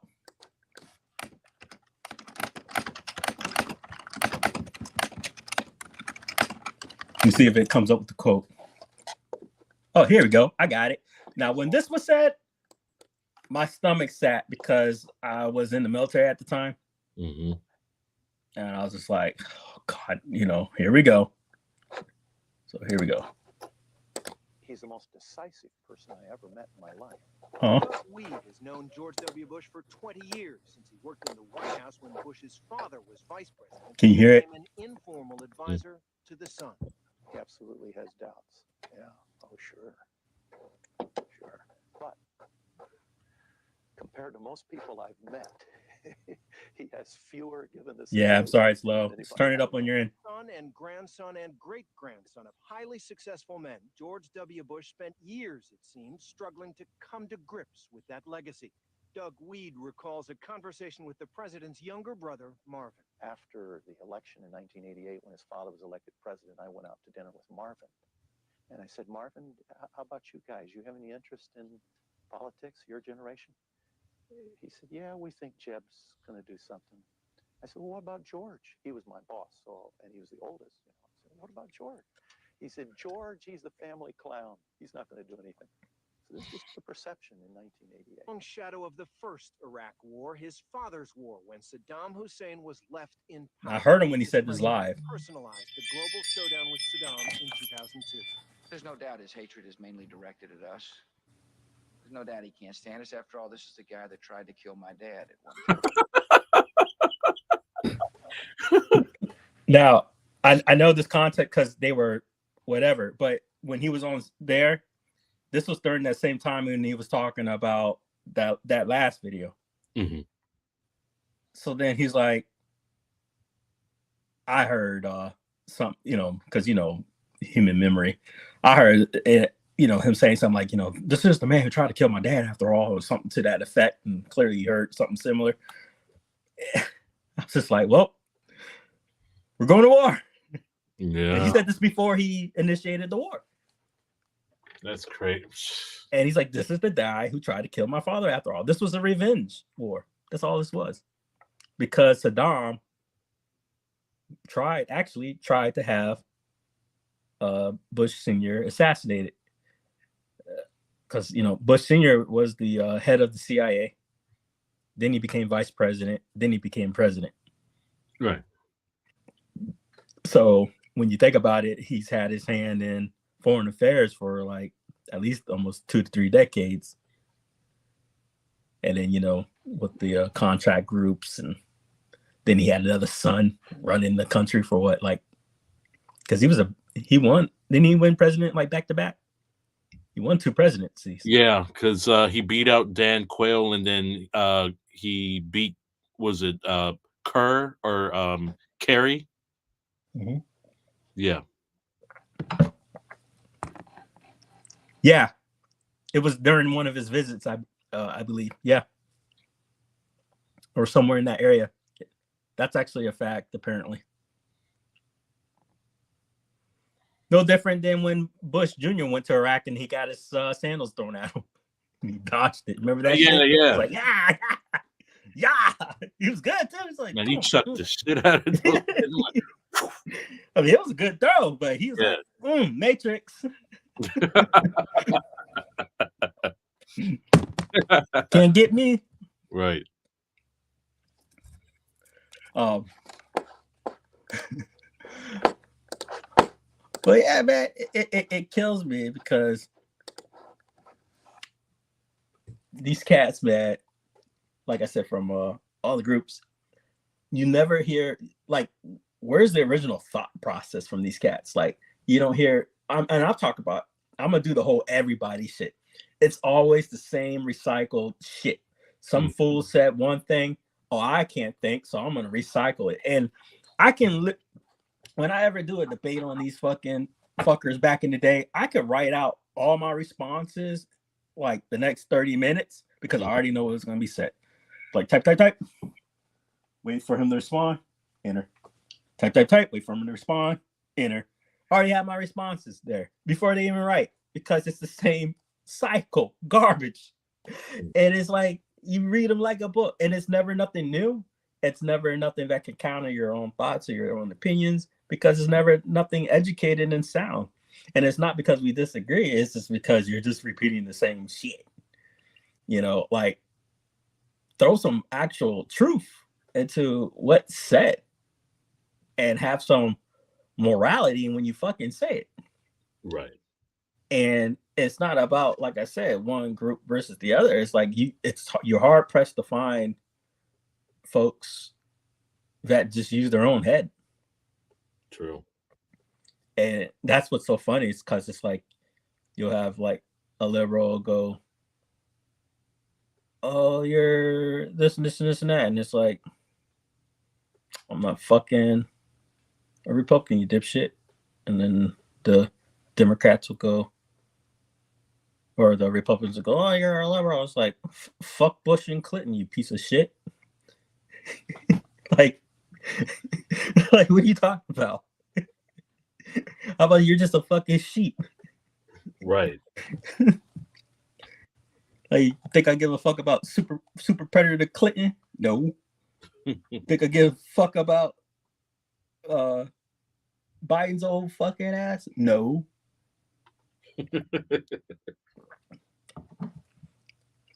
Yeah, Kevin's right. He said late night talk shows really had too much fun with George Bush Jr. Like he was awesome when that fat. He was the satire king because he was just like even though he's responsible for both. Like let's be real here. He's responsible for a lot of lives, a lot of lives. But it's a sad day when he looks tame. Yes, I'm Ain't that crazy? Yeah, that's true. Yep. Now, factual wise, Trump does not have the lives on his hands nowhere near as this motherfucker. Right. But as far as personality is concerned, I'll take this motherfucker back any day. Like, It was like Boondocks. You know, Boondocks was solely made because of this guy. That's crazy. And when the dude said he stopped making Boondocks at the time, he said because Bush is no longer president. He's like, my story's like I got nothing else to satire. Mhm. He's like my all my political, because it was all political. So he's like all my comic book stuff, all that was to mock him. Right. It was purely to mock this guy. And he said once he was done, he lost aspiration, which segues into the other fuckwads. When John D left, why do we have the same motherfuckers talking about the same shit? It's like he's gone. Yeah. He's gone. Wow. Oh yeah, you can't say that nowhere else. And that's why I started this whole topic in the first place about diving too much into social media rules. Mhm. Because are you trying to stop my child from speaking out, or is that what you're worried about? Or you know what I mean? Like, and then example, you don't have, this isn't about me liking or not liking the rules. I'm just talking about the rules. I think it was at damn, what was, I forgot the state, but one state ruled that what, fetuses are baby, like actual human kids now, or some shit that's like opposite of what the fuck I learned in school. Let me see. Fetus ruled humans.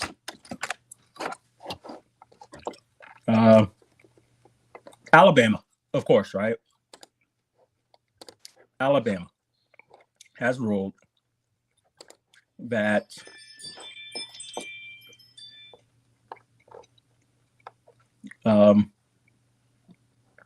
embryos, not fetuses, excuse me, embryos are children.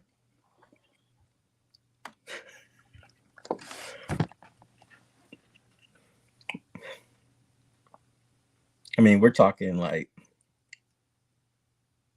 you know, when you're like a little child in science class and they tell you every fucking aspect of life and how the sperm meets the egg and it starts growing and when it actually starts becoming something. And I mean, we're talking about a fucking embryo. And but what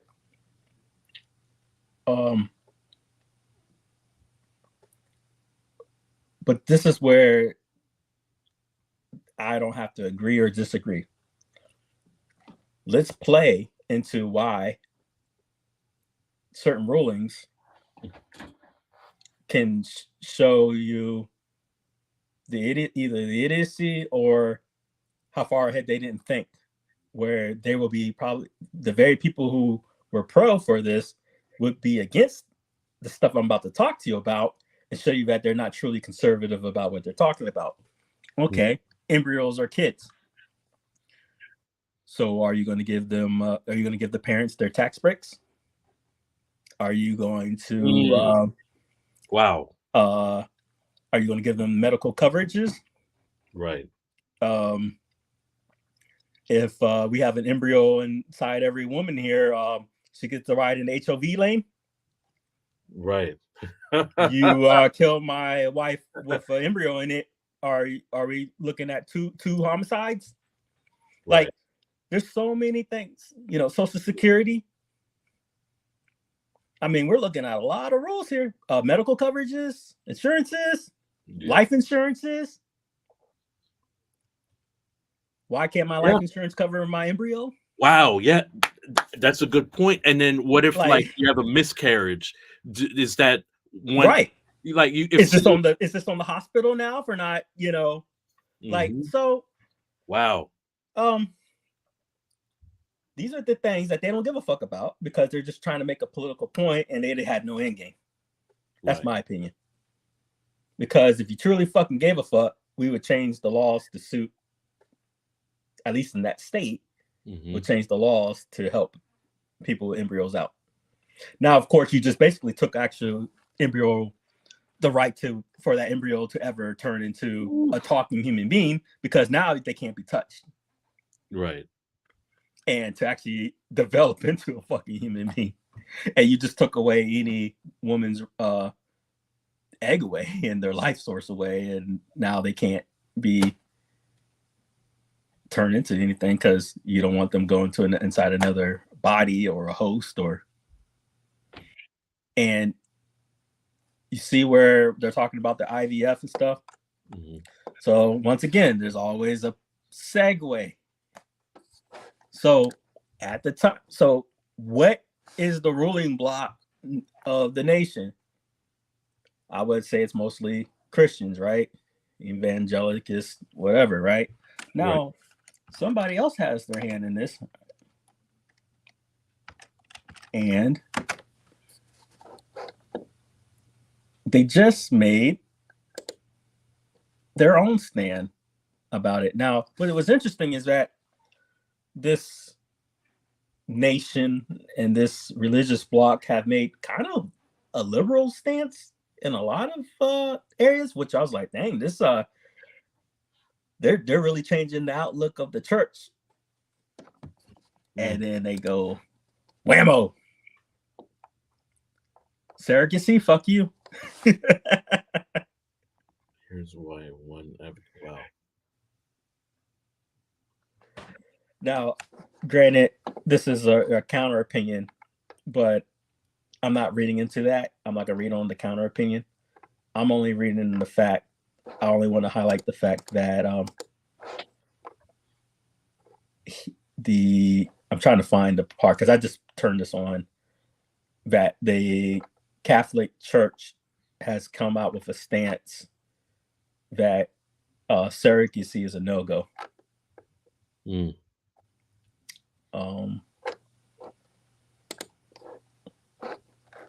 That article was probably a bad example.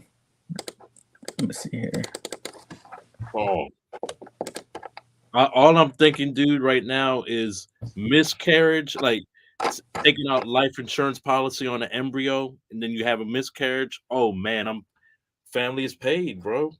Like, right. Well, so since no one's ever gonna know the name of this kid, I just made NCO. Okay. And which was a great feeling because now I can protect the troops, right? Because I'm tired of airmen always getting hit. And I was on my second deployment out, and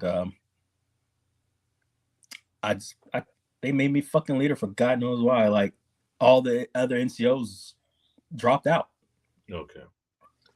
So now I'm physically the only capable NCO that's deployed out. So I have a 12-man crew, all airmen.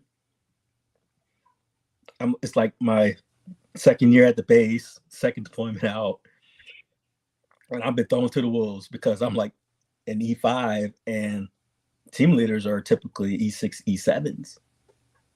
I'm like, Jesus Christ, this is a jump, right? And we're going to a combat zone. So I mean, I had to, get the big boy pants on. So long story short, while we're there, I hear my troop. He's just like, he's on the phone, he's crying, and he goes something to the likes of, "Did you purposely XYZ to your own self?" Basically implying that his wife do something to kill their child or some shit like that. Either way, it was like I guess the baby was in her, nothing term. It was like embryo status or whatever. Like it didn't develop nothing. Ooh. And because they didn't get that far. And then to come find out, it was some Jerry Springer shit. His wife had an affair with his brother-in-law, so his sister's husband. His sister's husband. So his wife had an affair with his sister's husband, and his sister is a lawyer. So yeah, so I got him to go home for like 3 days during training, and then he had to come right back. Damn. And he's like, what about like burial and da da da da da? And this was back in the day, right? Like 07 and shit. And first sergeant was like, bury what? Wow. He's like, I'm gonna be honest with you, he's like, bury what? Like, he got into the deep science of it. He's like, you know, shoebox, like, Oh my. you know, like, Right. like there's Damn. no body to bury. Right. And the government doesn't see it that way. That's why he was only permitted, like, we were able to give him a reprieve. But the United States government don't see it that way. Right. It ain't no life that got lost. That's how not far into it she was. You know? But my point is now, okay, you got a state law of Alabama. And say this ever, you know, now we're in the National Guard, which is what? Run by the what? State. Yep.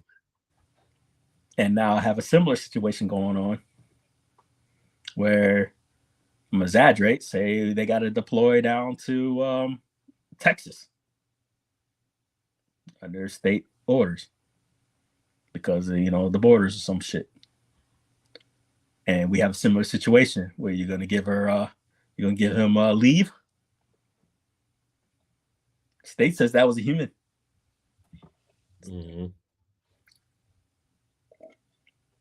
For all those women with IVFs that are in the state guard, are they going to get dependency money?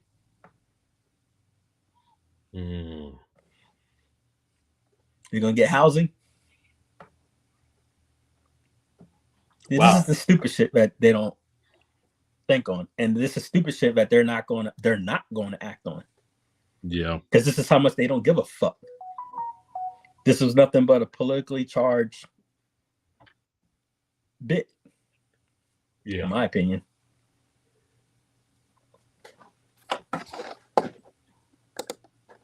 Let's see here. How far are we into it? I guess 10 more minutes. What's your personal opinion on any of this shit? Any news factoids?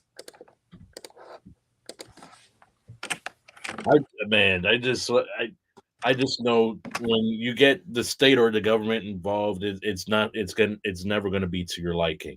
100%. It affects everything.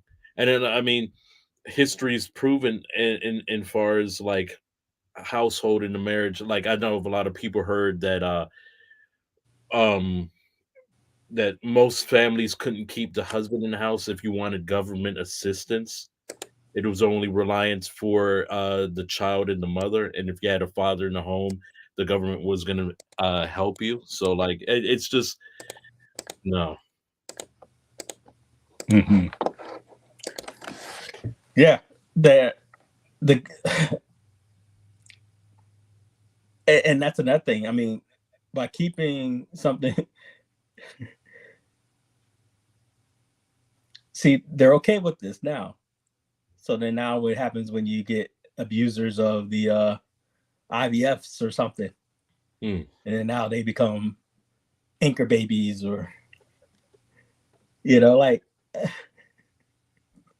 you know, so an immigrant comes to the United States, comes to Alabama with a fucking embryo or wherever the fuck they're talking about. We got an anchor baby now because she didn't even get knocked up. Like, how far are we going with this shit? Yeah. And then also too, don't forget most of those states like Texas and Alabama, once the people that are coming from Mexico go to their state, you know, looking for work, but they're not legally here, they ship them on a bus up to New York, and now it becomes New York's problem, or it becomes Washington D.C.'s problem, because you know with D.C. we've become the not the sanctified city, sanctuary city for most of those folks. So then it becomes an expense to us taxpayers. It's like it's a whole circle of fuck you going around.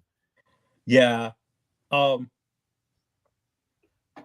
I get the political move, but at the same time, I don't care for people dangerously playing with human beings' lives. Yeah, yeah. So, because when you find out why those people got shipped or how they got shipped, you're actually looking at human rights violations.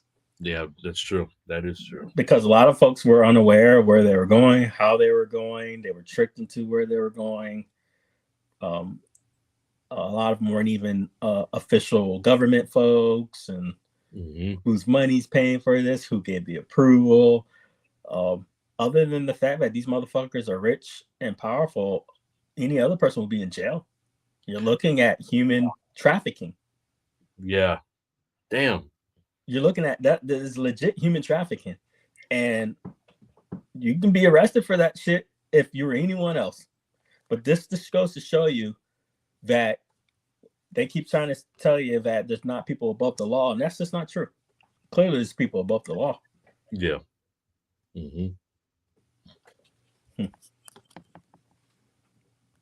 Measles? Oh shit! I haven't heard of measles in a long fucking time. I thought measles were more down in Florida area. You said that's happening in Chicago. Good God! Measles. Oh shit!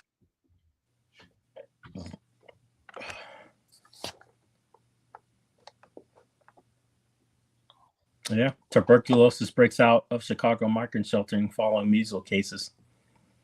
Damn, measles and tuberculosis. But you know what's interesting? You know what the first hit was? What's it? I googled it. You have chicago.gov. Get the facts, measles with a check mark. Top stories: Fox News.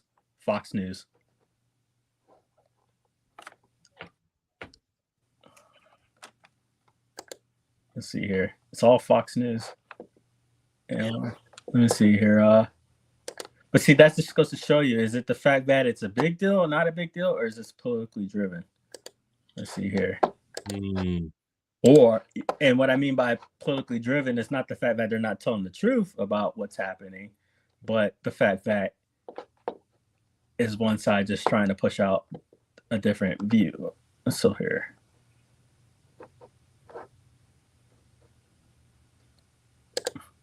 Why are they bringing up black people? Chicago alderman. Who the fuck's alderman and why is it lowercase? Says tuberculosis, measles crisis in migrant shelters may push away Black and Latino voters. Oh yeah, it's already have, man. Like I seen it the other day where they're like, "Hey man, we are no longer voting for you guys because we've been here, we've suffered, we're going through all this violence," and like it's like, you know, it's almost like they're treating it as a first come first serve type basis deal. Well, yeah, and that's where I was talking about the conservative bloc. You don't get a bigger conservative bloc than Black voters. But when it comes to it, they end up they don't respect their voting bloc, so then they just get pushed aside. Example, I was watching a documentary on the MOVE movement, and it was a large liberal. I don't want to say liberal. I guess it would be considered liberal, because you know these folks were like trying to live off the grid and shit like that, and I didn't see no harm in it. But regardless, the people of the community did, because whatever the fuck they were doing near their community was just a no-go. And they would complain to the mayor and everybody else, and nothing was happening. Then it got so bad, these motherfuckers ordered a strike on the compound. Now we're talking packed area, really close by buildings. And they dropped a C4. They dropped it's a literal bomb on the compound, and it burns down blocks of Black homes, blocks of them. So you have this moderate to conservative Black community crying about the crimes and shit, and middle class, and their result was, we're going to bomb the house and burn down the block. That's fucking. And then what sucked was the time of the chief of police and the mayor just guess what their demographic was. Yeah. Yep. I know. This is shit. It's like There's real suffering at the heart The of Menendez this story. brothers. How could I guess these so. people be killed It's by an ad. their own Oh. children? So, Chicago health officials confirming a quote small number of tuberculosis cases in migrant shelters across the city. Oh, They're that's not saying fucking how many. dangerous. This comes after 56 known measles Yeah, cases are it's reported obvious. in the Windy City. But Chicago Alderman I'll Raymond play it Lopez all. has warned about this issue for months, and he joins us now. So, Raymond, you warned them that this was going to happen, but they didn't listen to you. Are they listening now? You know, Lawrence, good Hey. morning. I don't know how much our department. You know what irks me about Fox? I think What's that? why do they get all the black folks that look like they're special needs? They got no common sense, motherfuckers.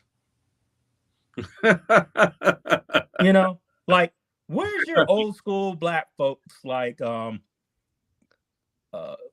Condoleezza Rice, Mhm. Colin fucking Powell, motherfuckers that undercover I would vote stacks for? are crispy quinoa, lightly covered in premium. You know what I mean? chocolate.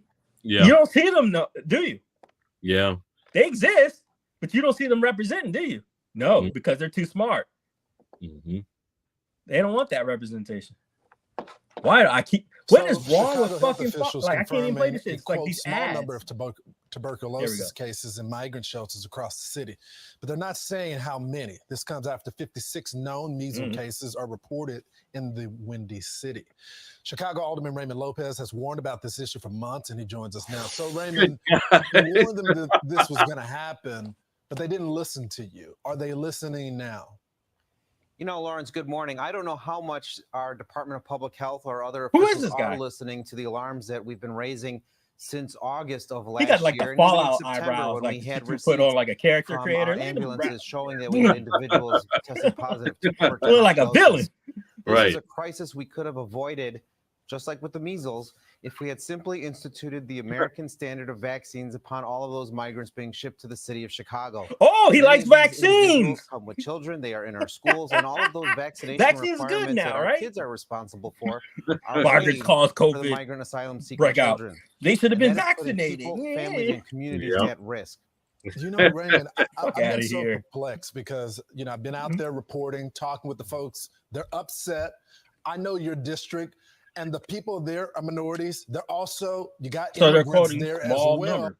But it seems So it's like not a the breakout. mayor has tried to paint Or a those that large are one. critical of this sanctuary city policy and not having a response to the people there as anti-immigrant. Without question, we have seen where efforts by this administration to put migrants on a toxic dump site were labeled as racist when people like myself and community. Well, yeah, it would be racist because how did they get there in the first place? Wouldn't they have been in Texas? Shouldn't it be Texas Migrant Center? You shipped them off. opposed it, saying it wasn't healthy for them or for the neighborhood to have all of that. So you dust. just allowed the measles Even to when go I throughout brought our this nation. issue about tuberculosis, measles, Why and do you mumps to the quarantine them on forefront, at the I've been access told site? that I'm anti-immigrant and xenophobic, even though I'm the great grandson of immigrants. So they could gaslight all they want, but at a certain point, the truth is going to come out. What kind of fallacy shit did I just hear?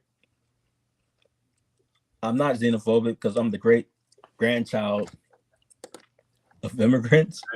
Yeah. Wow. Well, what? I don't know if this was a myth or not, but what was the background of Hitler again? Someone want to remind me?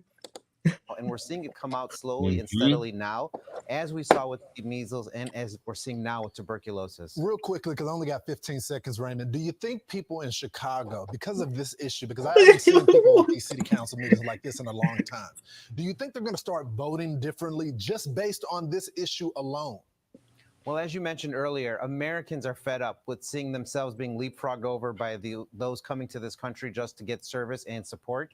And I think that at some point, this is going to drive a wedge, particularly for the Democratic Party, my party, with our core base of African American and Latino voters who feel as though we have not invested in them the way we're investing in these migrant asylum seekers. Such a valid point. A man of the people, Raymond Lopez. If you ever want to know what's going on in Chicago, go visit Raymond. He looks like one of the guys that wants to purposely destroy RoboCop.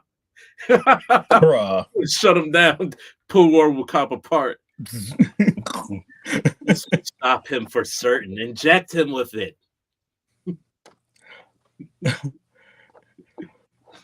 But why is it like when I read stuff like this, the biggest opinion on this happens to be from guys like him?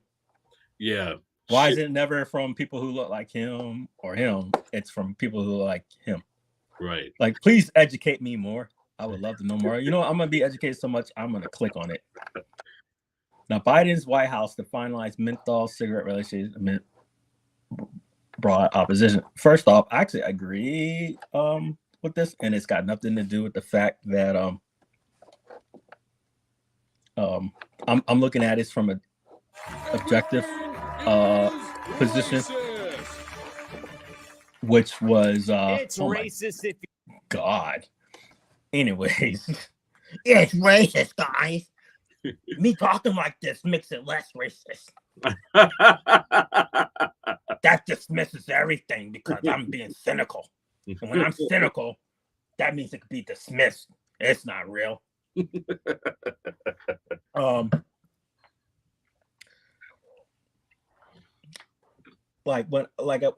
I was look at different communities and stuff, smaller areas, and how they get changed and whatnot, from like what they used to look like to now, and et cetera, et cetera.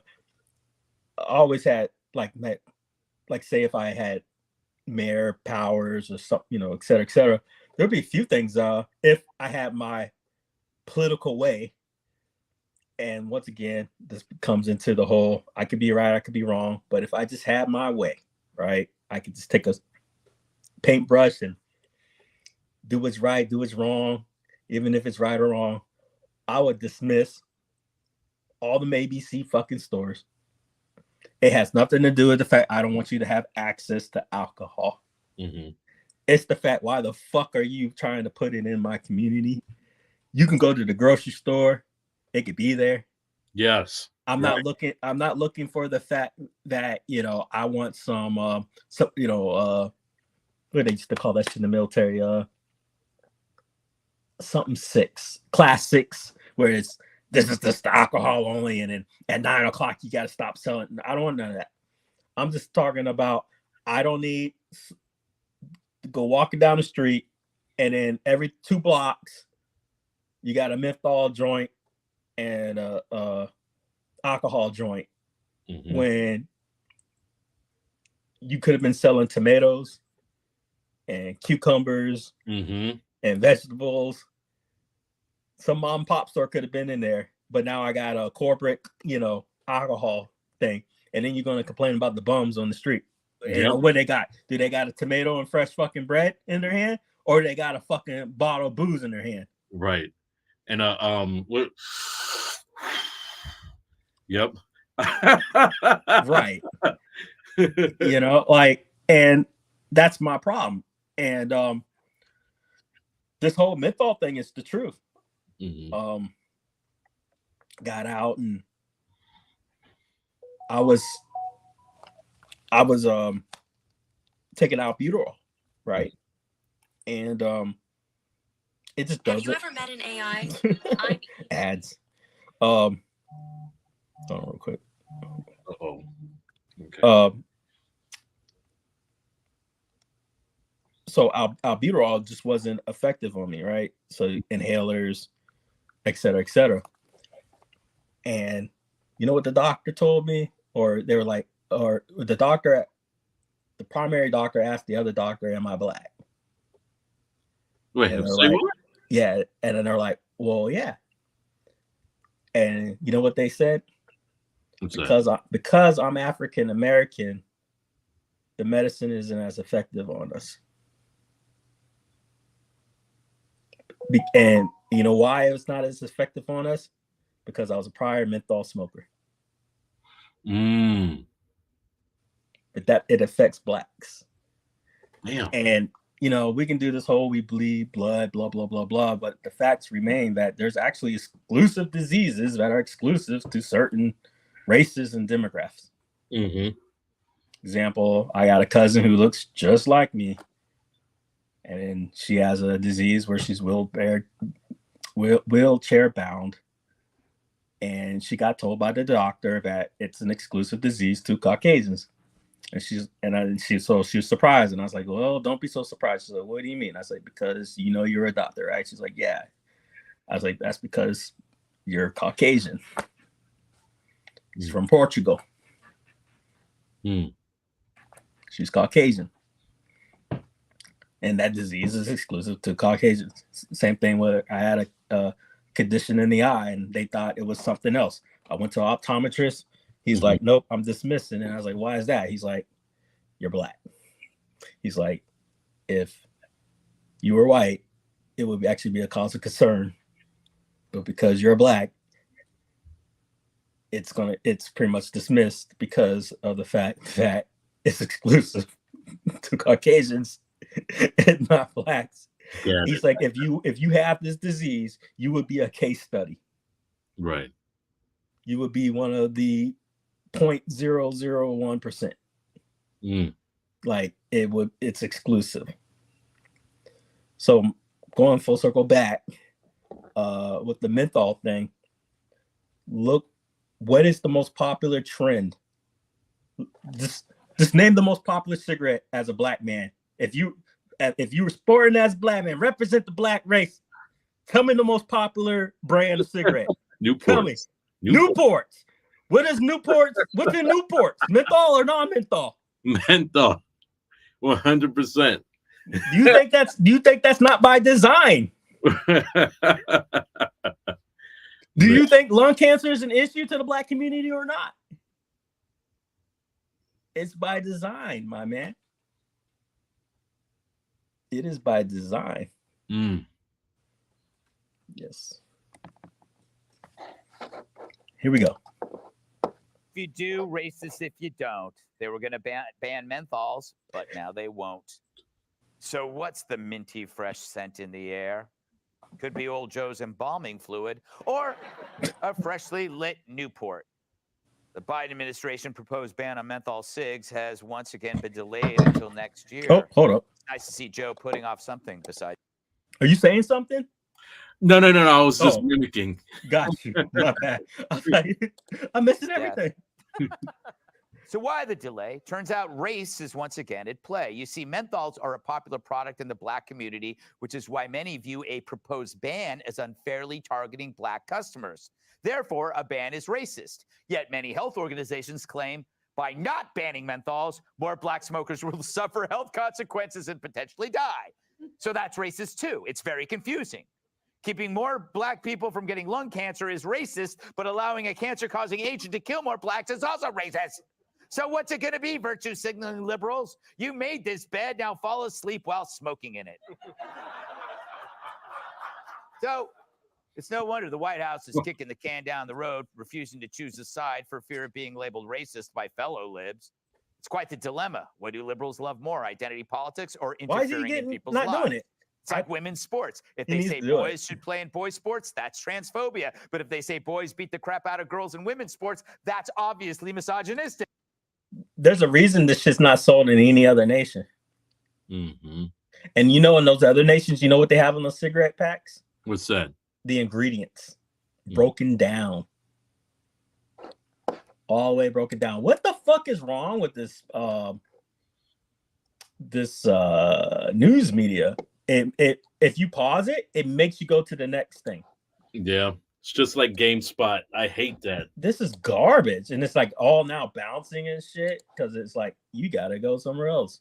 If there's an ad, I'm going to scream. Causing agent to kill more blacks. It's no wonder the White House is kicking the can down the road, refusing to choose a side for fear of being labeled racist by fellow libs.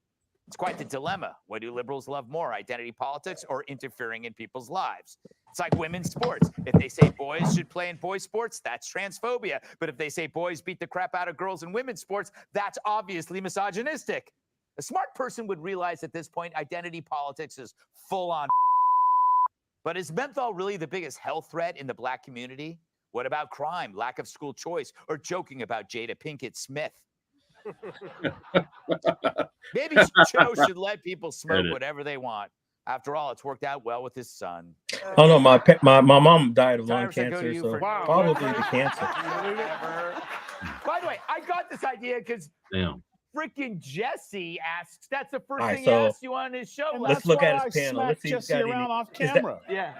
Oh, Tyrus, shit. What do you think of these? It's people? a Funkasaurus. Back at him, and he Huh? was like, "I'm sorry." Funkasaurus. He used to wrestle in Okay, this WWE. is a threat. That's like he See, looks word famous. has it that Now he's a black and voters he's are still gravitating more NWA towards champion. Trump and Republicans. So there is. Listen, we were going to. What's his background? Is he black? But I since you can't want tell. to Yeah. vote for the right, guess what? More menthols. Yeah. So now you'll never make it to voting. How about that? Because if you That's his don't representative. smoke menthols and vote for Joe, you ain't black. So toke up. This is the dumbest ever. This isn't 1976. Nobody smokes anymore. It's not even a big thing. Like there's just we're all just walking around with menthols. How many times have you and Kat had to walk through me walking up and down thing with my menthols, checking on my girls in the street and see if they're bringing me those dubs I've been waiting on? Like I think he used to be security guard. this isn't a sweater. This is a pimp vest. But it's ridiculous. I thought you It's were the going to most ask ra- me how many menthols I've smoked, and the answer is Well, you're from quite a Detroit. few. Quite a few. Yeah.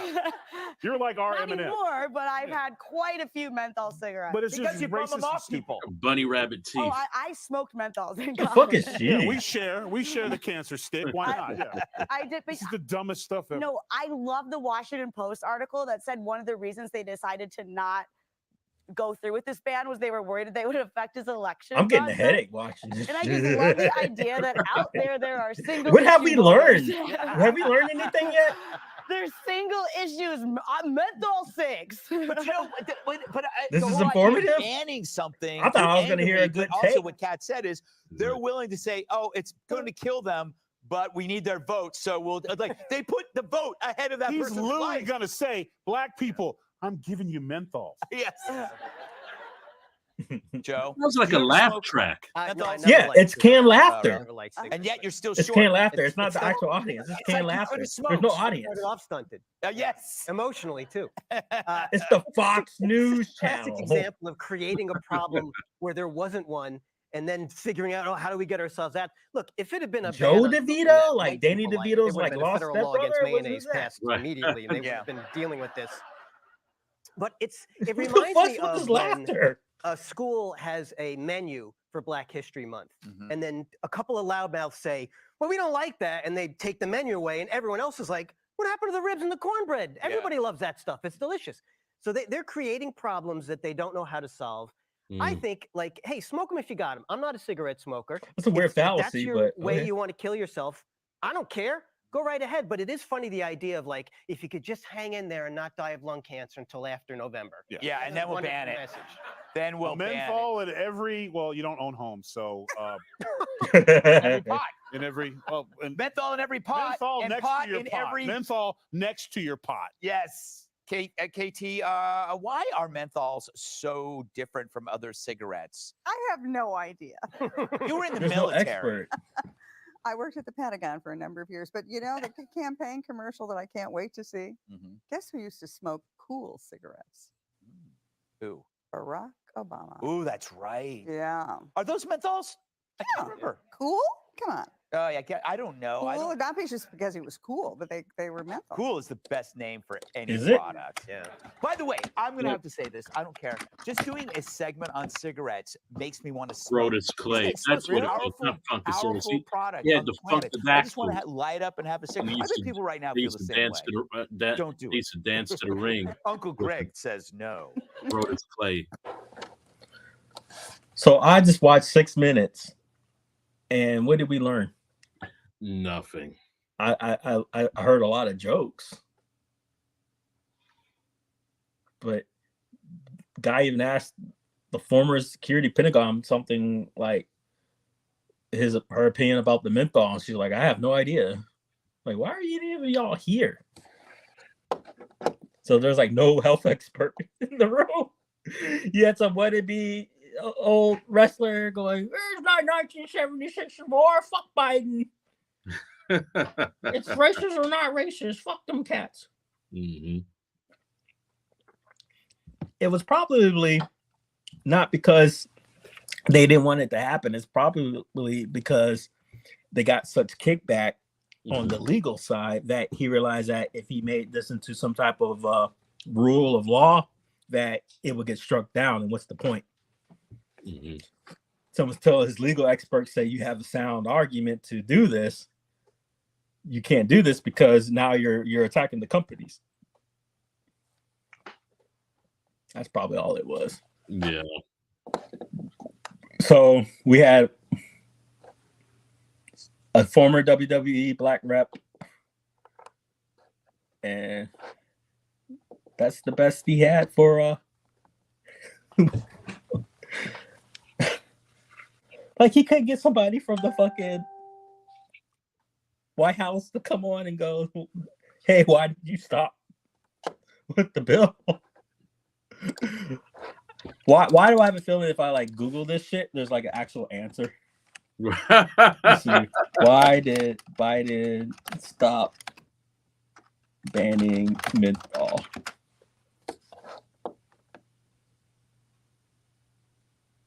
There he goes. There's a lawsuit. Woo. And there's actually a lawsuit forcing him to ban it.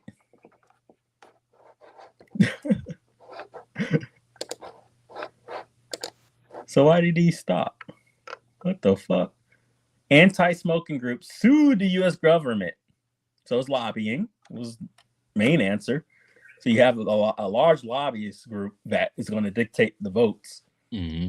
Sued the government over the long-awaited ban on menthol, which was been idling in the White House for months. The lawsuit, it latest effort is to force the government to ban menthols, which are disproportionately used by black smokers and young people. Now, once again, you look into the science. Is there something that black folks know more than other folks for why smoking menthols is just better? Or is there some subvert psyop kind of shit going on at the fact that they disproportionately use it? Why isn't it the other way around? We only make up like 12% of the fucking population of the United States. Yeah. Why are black folks that are 12% of the population, maybe only a couple percent are using it? Why are they preferring menthol over than the majority of all smokers in the United States? Yeah. Come the fuck on. Something is not right here. Yeah. Shouldn't we all be smoking the same shit? Shouldn't we all be diving in? Exactly. Something is more poisonous than the other, and we ain't put on to it. Mm-hmm. Come on now. Mm. Something is deep. But how did it get that way? Because of the commercialism. Mm. Because it's not commercialized towards any other group. Yeah. What Jason says, what Gutless isn't telling you is the Biden admin and or EPA has delayed all sorts of health-related bans over the years, just as Trump did. Pauses on liquefied natural gas exports, CC fees, etc. Right. Then he goes on, ban on investing in Chinese firms with similar names to other firms, cable cord cutting fees, many things are delayed and pass. Right. The same Fox programs were pushing Biden, making Easter Sunday trend. Bro, come, yeah. Bro, when I heard that, I couldn't fucking believe that. Excuse my language, but I was like, come on, man. But let me finish. Same a guy that actually goes to church. Yeah, is making Trans Day instead of, because it's Easter. So I'm gonna fight God and religion. Mm-hmm.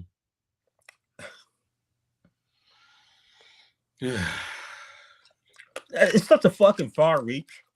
Yeah. Meanwhile, March 31st was that way for many, many years and just happened to be on Easter Sunday this year. Idiots. Right. According to Fox, Jesus is trans now. Laugh out loud, he says. I had somebody write something about like, because Easter's Christian holiday, da da da. I'm like, all hell the fucking Easter bunny. Like, it's all pagan commercial shit. Yes. Mm-hmm. You know damn well you're not actually celebrating. You ain't going to fucking church and doing 12 days of coming to Christ shit. No, you're out there in the church grass lawn with real eggs celebrating the Easter fucking bunny. Knowing damn well if you were truly conservative, that's some heresy shit and you're going against the fucking rules. Mm. You know.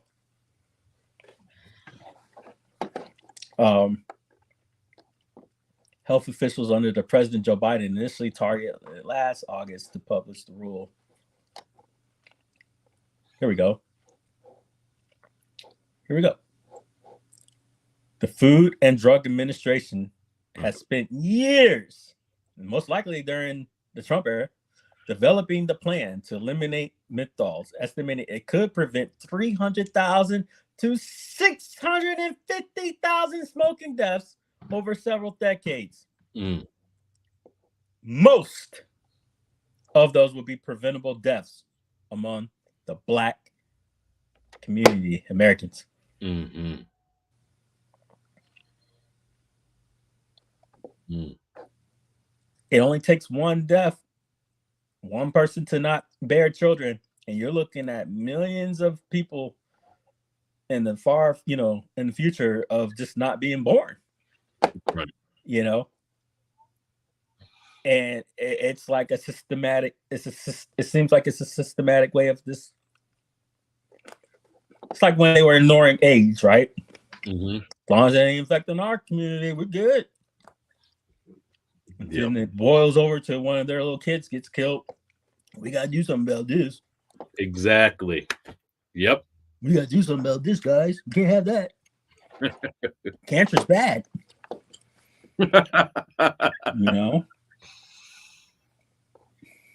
Shit, man. Hey, I gotta run upstairs. The wife's calling me for dinner.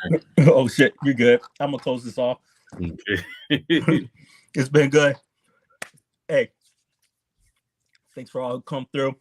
Unless Jay wants to get her ass on. Say what you gotta say. I'll let you go, man.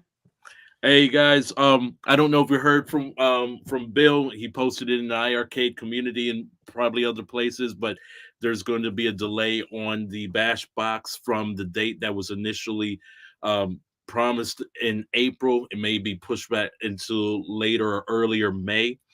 That's not going to stop you guys from being able to do pre-orders if you want it. Also, whatever games that you guys want specifically coming to the Bash Box, talk to us. We'll talk to the developers and stuff like that, and get yourself hyped on the Bash Box. This is a game. This is going to be a console system unit that you can use with the Unico arcade unit, the Nova Blast. And there's a few people reporting about the Nova Blast now in the gaming community, but just realize that there's other components other than the arcade boards that you could stick into it. You could add other platforms, and the BGS Bash Box powered by Unico is one of them. Bash Box powered by Unico, folks. Mm-hmm. Wink, wink. Thank you for coming through, brother. Oh, of course. I'll see you guys later. Peace. All right. But yeah, that was a fun session. Yeah, always circle back. Hopefully I get other guests to come through and give their point of view about what I was talking about. I always like counter opinions. Oh, Shawamo. Yo, what up? What's up? I'm like still doing homework, but I was like, dude, what's going on in here? Which I was talking about. I'm glad to have you on. I was talking about the social media bit of course, I have my own opinion. Everyone's already heard that, but I also wanted to share other opinions. You know. Yeah, instead of just being on my I was side. just because I came in here and I saw Jason's comment. Is that true? Like, did Fox actually like claim that or something? I mean, because that's believable that like they would do something that outlandish. Jesus is trans. No, let's see here. Let me see. I'm gonna type it in now. I have no clue. I'm gonna verify via some searches and see if we get some extra validation on this. So Fox News trans Easter. Yeah, it's on Fox News. Oh my God. It's on Fox News. Here we go. I don't know if you can see what I'm about to put up. Here we go. They can't even get this fool's name right, and now he's trans. Trump vows to create Christian Visibility Day following Biden. Trans Visibility Day. Transgender Day visibility happened to land on Easter Sunday this year. Oh my God! Somebody with some factual wording on Fox. Good job. I like that. Let's see. Here's a clip. Let's see if we can hear it.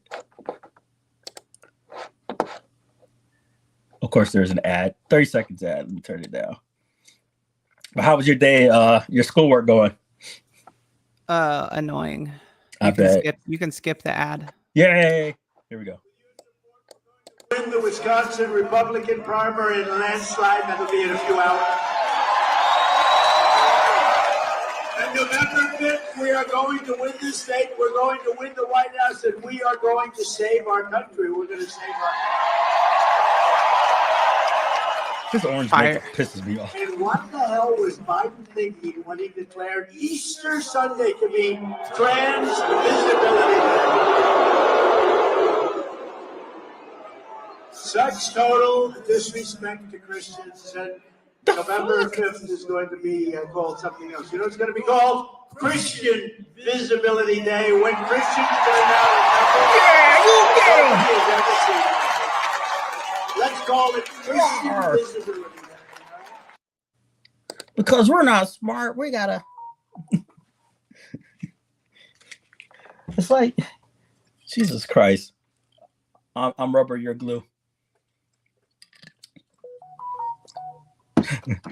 Hopefully she lies back. Her desktop reset it on her. I was being sarcastic on the Jesus is trans now thing. I know. But multiple news networks called out Fox for linking Trans Day to a liberal replacement for Easter. Yeah, absolutely. Like, why is there an uproar? Like, it's not your day. It's not like everybody can have a day. It just happened to fall on, like the news article said, it happened to fall under that day.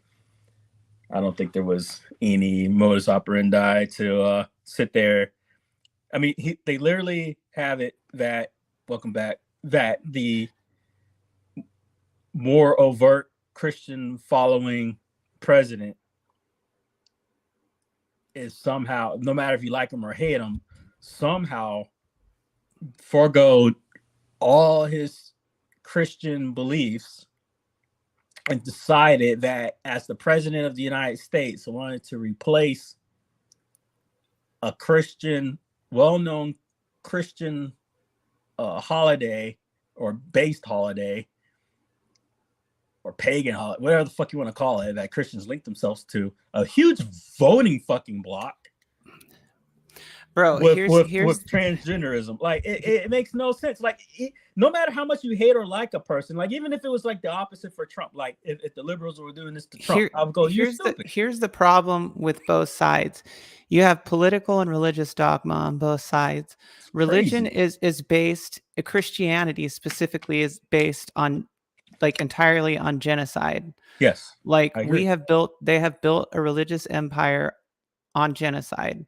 They've murdered, pillaged, raped, and made people accept their religion over hundreds and hundreds of years. And there's evidence that they've tailored the Bible, and we know that they've left certain things out of the Bible, like at least the Christian Bible.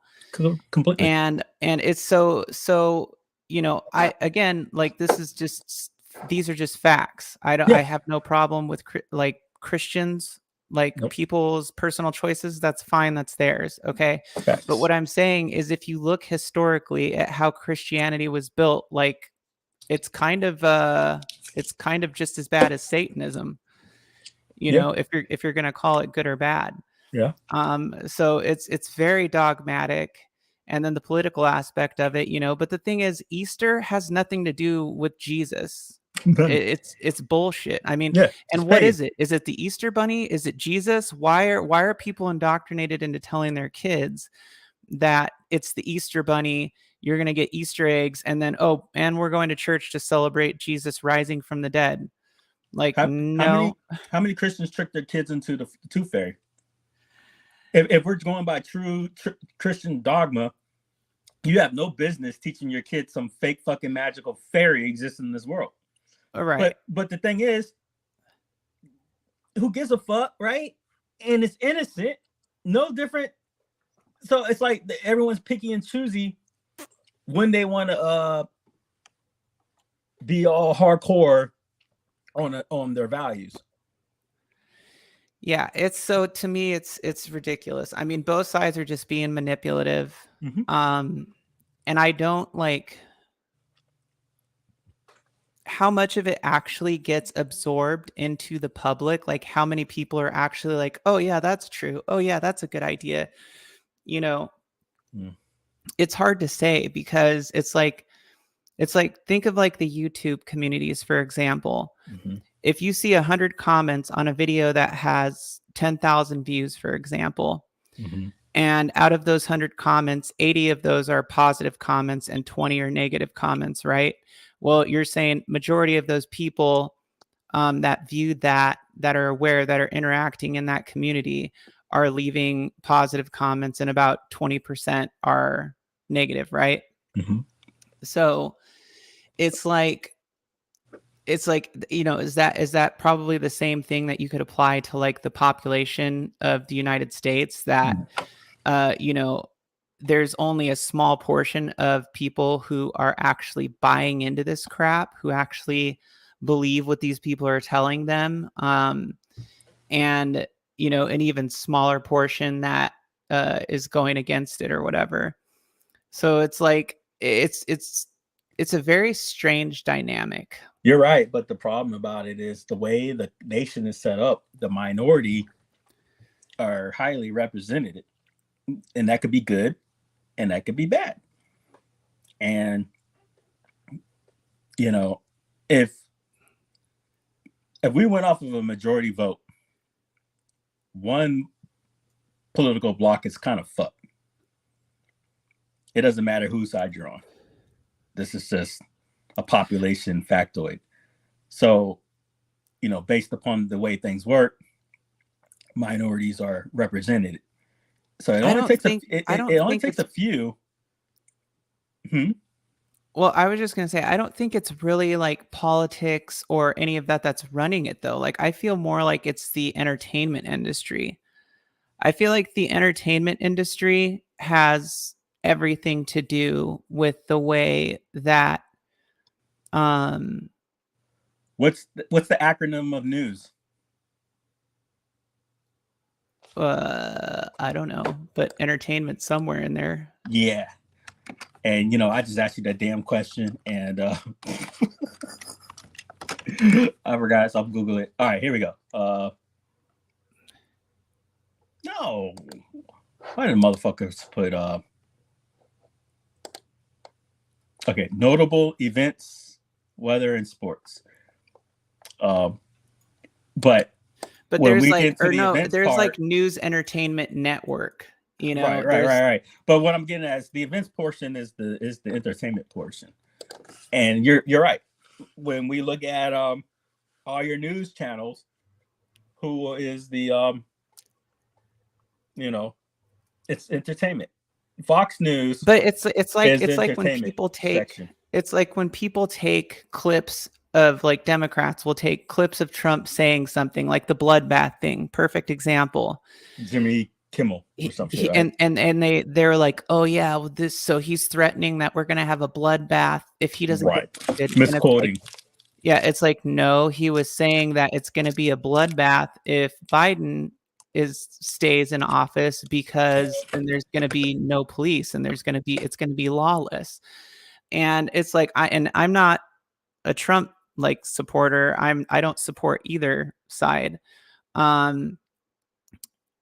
But the thing is, like, this is what the media does. It's what the political parties do. It's what the backers of these political parties do. And then like I see people like retweeting this, or they're being irate about it. And I'm like, are they just doing this to get a reaction out of people, or are they really that stupid? That's stupid. They're that stupid. Because it's really people are only sharing these charged things, and they're not doing their own viewpoint. Like, example, like you just said, there was one with Trump, and he said something to the like of like get over it or some shit like that, right? So of course people are going to be upset by hearing that, right? Like, right. Hey, there was a mass shooting, and fucking Trump, which we all know who, speaks his mind or some shit, told the families to get over it. Sounds bad, right? I'll be pissed too, right? I'm like, okay, well, I told my wife, I said, yeah, but you know how this shit is.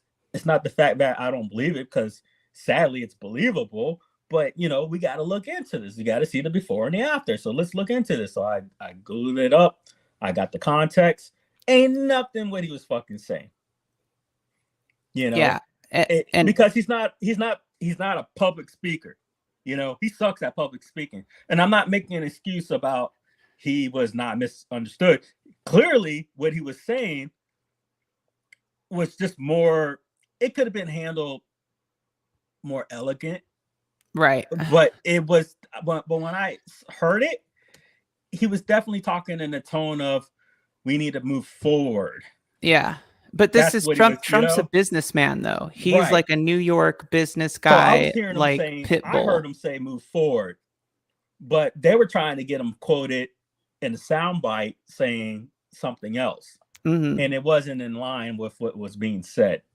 So that was an L for the libs, Yeah, Jason, I meant like when he was referring to that, I meant like you have like news entertainment networks and stuff like that. No, I said what's the acronym for news, but you're right. It's not an acronym, but I use it. But yeah, so with the Trans Visibility Day thing, though, like they knew what they were doing. Like they knew it was falling on Easter Sunday. Like, and I mean, it is what it is. Like, I'm not gonna make a big deal out of it. But I mean, I think it's unnecessary, and I think it's just more of you're taking something that is another politically charged subject, and then you're trying to put it over religious dogma. Like what are you thinking? Yeah. I don't like that mix. It's a dangerous mix, doing this dogma crap. What they need to do is allow people just to be individuals and like get past this point of drawing lines, like racial lines, lines of people's sexual orientation and all this other stuff. And it needs to be something that's in like the history books, and they need to start getting past this. Like society as a whole needs to get past the like the politically charged dogma that goes with all that stuff. I think it's like very important for people to be able to represent their heritage and be proud of their heritage. And I think absolutely be proud, no matter where you come from. You should be proud. And I think, don't get me wrong, like I'm not expecting you to go, my daddy was a Nazi, but that doesn't necessarily mean you should you shouldn't be proud of the fact that you still had a family line, but you should understand maybe not all family members are on the right side of history. Right, but that's all. But that's the nobody's thing. asking you to be The key word there is history. So it's like, what have we learned? And it's like, it seems more like people really haven't learned a whole lot from history. Like it's just repeating itself in different ways. And you know, there is a lot of elements of truth to the stereotypes that you see with a lot of these different things that are politically charged. There is some truth to each element of the situations that, you know, get presented. But at the same time, it's like you're taking all of these little examples and they get blown up in the news and media. And you're taking like the 2% across the entire population of the United States, and they only seem so huge, and it only seems like as much of a problem because it's getting blown up in the news media and on social media. Right. Jason says the male Christians in a room at Fox News saw the two dates match and got a bonus check for the correlation.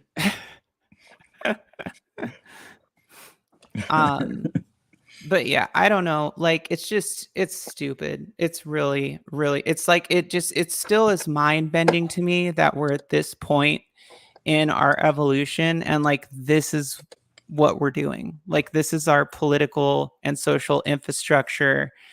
And like the whole problem is that the whole world is basically fundamentally, you know, the 7 continents are run by 10 major foundations, you know, starting with Microsoft. And most of them are tech companies. It's either oil or tech companies, you know, and these are the people that are controlling everything. And so let's get deeper. So you're talking about companies, and then what do companies make? Money, right? So money, who's making the money? Billionaires, right? So now we get into the billionaires. Now we list the billionaires. Just say it, Jay, Illuminati. But yeah, I mean, like, if you look at all of those things, they bleed into every aspect of society worldwide. Yeah. And so it's like these guys have like some serious draconian power. And that is like, I think, one of the biggest problems that people face right now is that we really we're not powerless, but our ability to employ our power has been diminished for so much for so long, and there's still so many people that are feeding into it. Like, if everybody stopped going to the movie theaters, if everybody stopped paying for digital what's it called, subscriptions, and you know, if everybody essentially stopped supporting all these companies and said, we're not doing this until things change, that would be like one way, for example, that we could get through and start, you know, making maybe like a dent in these companies. And then you have like the other side, which is like the conspiracy side, which is like, well, you know, they're gonna kill off half the people in the world, and I don't think that's right, because they need us. Like, we're cattle basically to them. Like, they need us for their system to run, for them to make money, and for them to have. Well, it's like the pharmaceutical stuff. One of the top folks, we're talking like millionaire, billionaire folks, someone was saying something to the likes of, there probably could be a cure for cancer, but then where's the money in that? Right. Exactly. You know, so what was that one famous line? I believe there's supposed to be truth in it, because I swore I saw it on the documentary, but it was with about Tesla and how I forgot the agency's still around, but it was like electric company, and they pulled the plug on them And they said, if we can't put a meter to it, then what's the point? You know, so yeah, there's always, like I was talking to Prince earlier, and I was saying there's always a motive, and either it could be to, you know, their own political group of discrimination or whatever. But in the end, when we're talking about these political motivations and stuff, it's money. Right. You know, it's classism. Now, as a result of classism, do you get the discrimination, the bigotry, absolutely. But in the end, it's what motivates people is money. I don't wake up, you know, you don't wake up every day and go, I want to be on this earth because I'm just living life. You know, most people get up because they have to earn some, which we should be. But most people wake up on this earth to find some form of income to be able to have luxuries, which the government says that we are not entitled to unless we have the income to have it, which is electricity. And then they tax that. Running income. water. Right. Why isn't running water free for all houses? At least running water. You know, like, yeah. If I can't afford it, if I can't afford running water to this house or electricity, they'll condemn it. Then they'll take my house. Right. And that's the thing. The whole system is broken. But I'm not allowed to live off of free rainwater. It's not broken. It is engineered to work against us and to be in the favor of those who are making, you know, reaping all the benefits and the profits of it. It's illegal to live off the grid. Yeah. Yeah. But we're supposed to be, but so they won't let us be sustainable and capable. You know, there was a time where the government was like, hey, own 2 chickens. Everyone should have 2 chickens. Right. You know, if you had 2 chickens, you could live off those probably for the rest of your life. And it doesn't take shit to raise chickens. Spend about an hour of your day out of 24 hours and you can have a clean chicken pit and you're going to have eggs for, you know, a lifetime. Right. You know? Yeah. And we just, you know, we get further and further away from that and closer to the consumer market, consumer model. But yeah, it's really, it's pretty disgusting. Like when you think about it, like where the position that majority of the normies are in. And, you know, as much as people talk about financial stability and stuff like that, like at the end of the day, it really doesn't matter if you have financial stability. I mean, it does, sure. Like, are you gonna have maybe less stress in your life? Possibly. It just depends on your personality and what you're doing. But I don't know. I just think like that the fabric of society is so tarnished that it's going to take something extremely drastic to happen, or it's going to take a very long time to recover it and get it back to a state of equality for everybody. But yeah, so I don't know. I guess we could ramble about that forever. But I did want to like hit on the social media thing real quick. Yeah. Like I'm curious, what did you guys like talk about? What did you guys get to? I was talking about basically my own point of view about I believed it was a overreach by the government to make laws about social media. I think it's just too much as far as social media is concerned. You know, I don't think this is something like cigarettes, something that's actually poison. But I did agree with when I was reading the article, I did agree with one of the liberal senators or whatever stating that they should basically make policies or laws based upon the fact that there should be stronger parental tools to help guide or restrict children. But as far as telling me that I had made a point of like, you know, my 16-year-old can't come on the internet when you're talking like a year later, because DeSantis had vetoed it, so it's kind of moot. But my point is that was a policy that was being proposed. So imagine if that got through. And now you're telling me a year later, I can make a choice to let my child go die in the military at 17, but a year prior to that, you're telling me he can't even have a Facebook account. And I just think it's too much. Especially say, I have a 16-year-old right now.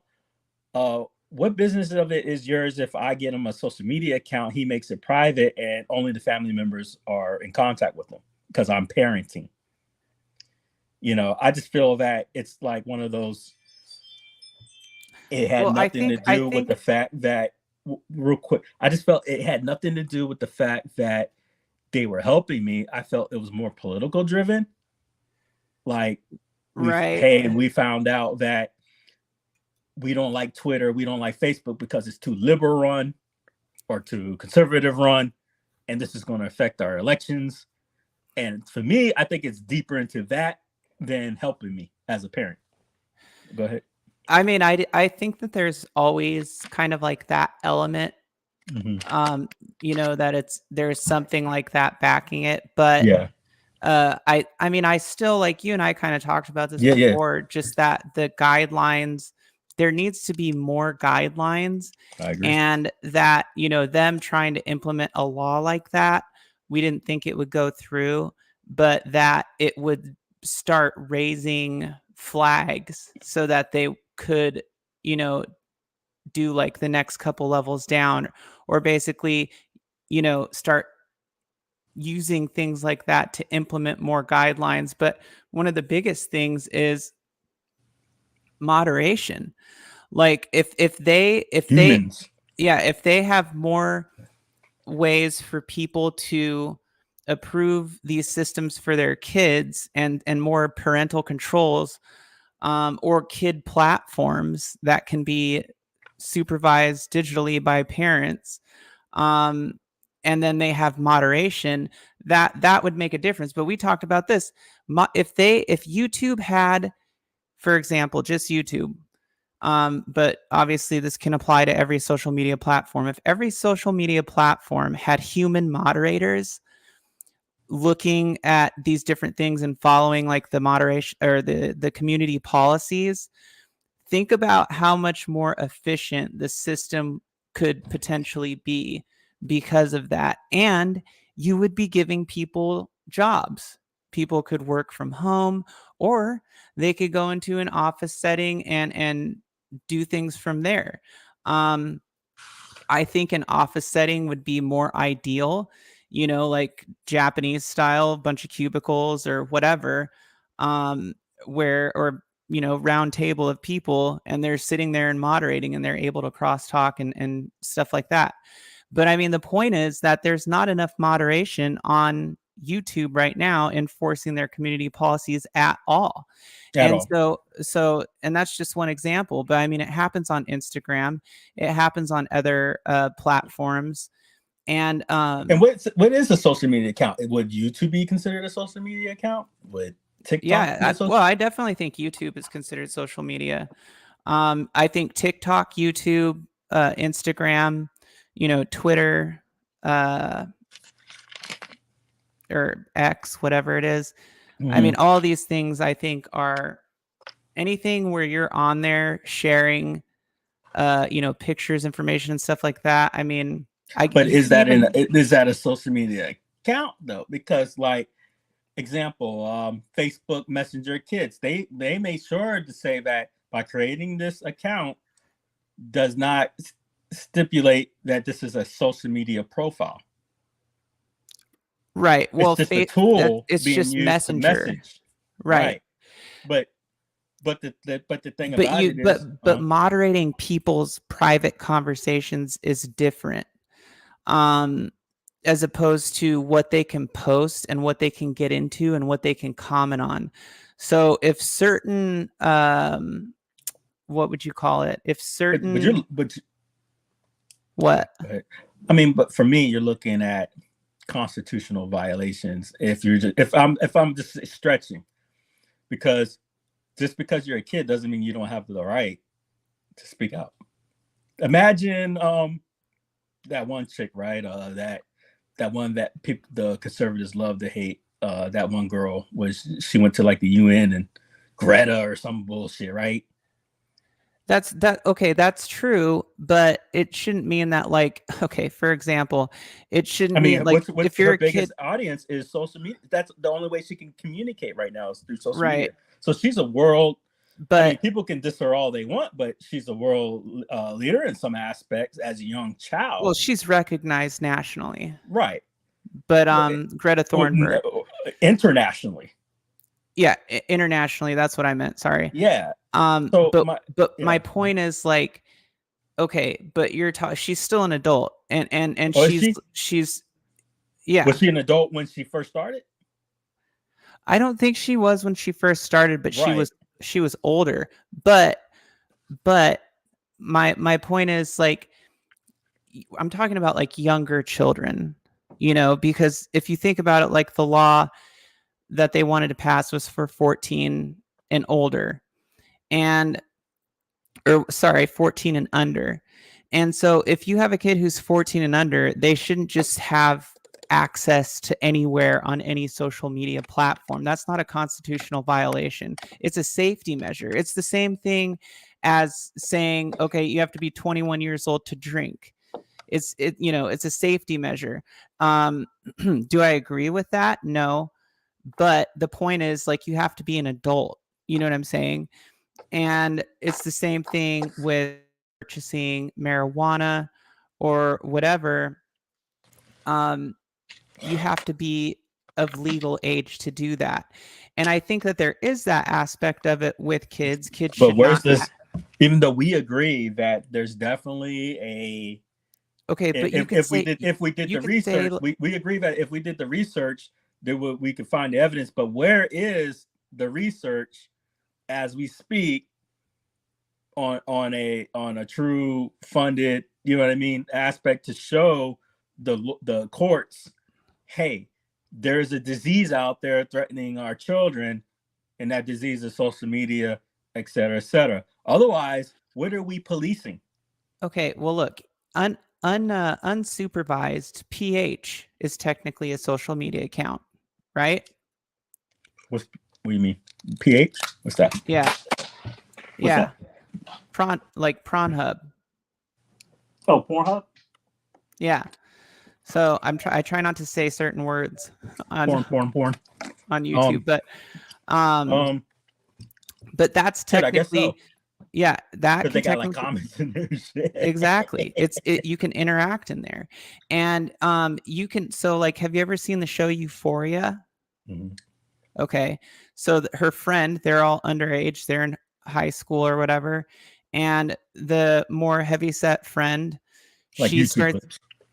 She starts doing stuff on PH, and she's doing, like, video calls and stuff like that. But she's old enough, and she's wearing like a mask to where she can pass as, an adult doing these things.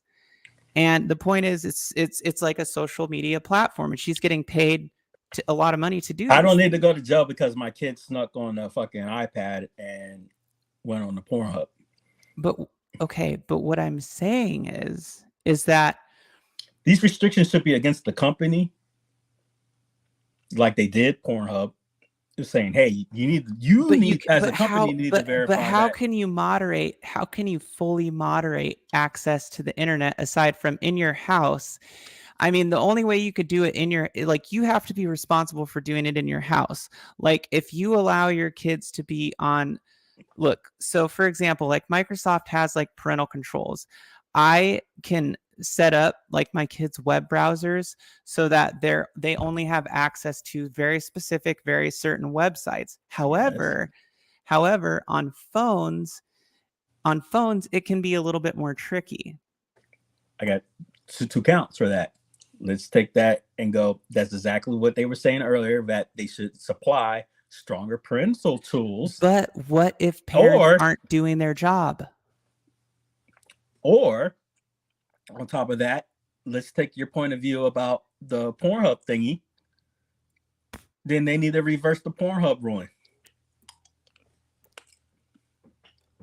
My thing is, not all parents are going to do their jobs. Since they can't, kids, how do they know they unrestrict the Pornhub rule? Kids widely have access to the internet. Like it's readily available. Like there's digital. Who's the law for? The law is supposed. It's supposed to. Laws are supposed to punish when they're not abide by, right? Well, if a law is broken, then there may be a consequence for breaking that law. Yes. That's the whole purpose to a law. So, who's the law for? You're talking about the social media law? Yeah. Like, would it be? Well, hopefully to it's punish for the child, or to punish the parent, or to punish the company, or all the above. Well, I would think it would fall back onto the adult of the household, because they're the ones who are allowing access to that material, even if it's not deliberate.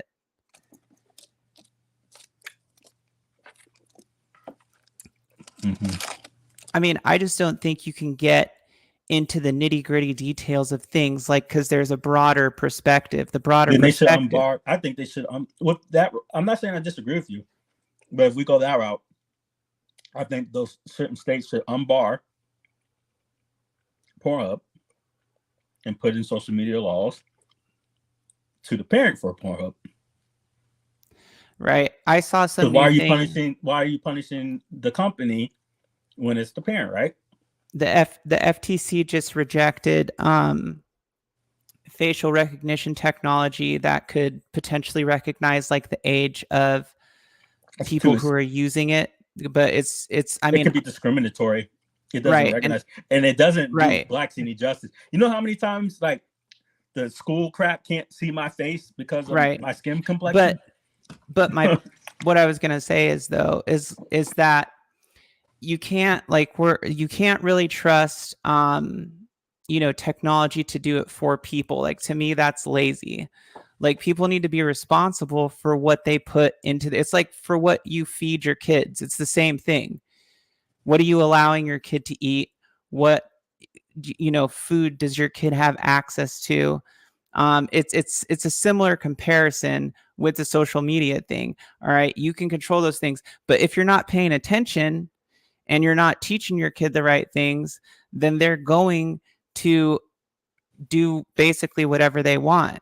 And it's, they're going to eat shit. They're going to eat junk food. They're going to eat candy. They're going to eat food with a lot of preservatives in it and stuff like that. And it's kind of a similar principle. Like, it falls back on you.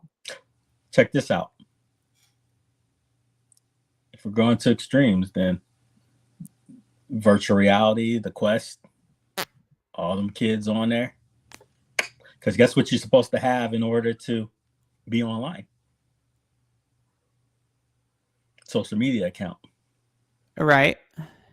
So that's just for them getting on virtual reality, the internet in Florida would be considered against the law. Well, it wouldn't be considered against the law if they're not using their own quote unquote social media account, because that was the law, is that they wouldn't be allowed to have their own social media accounts. That doesn't mean they can't look at their parents or use their parents. So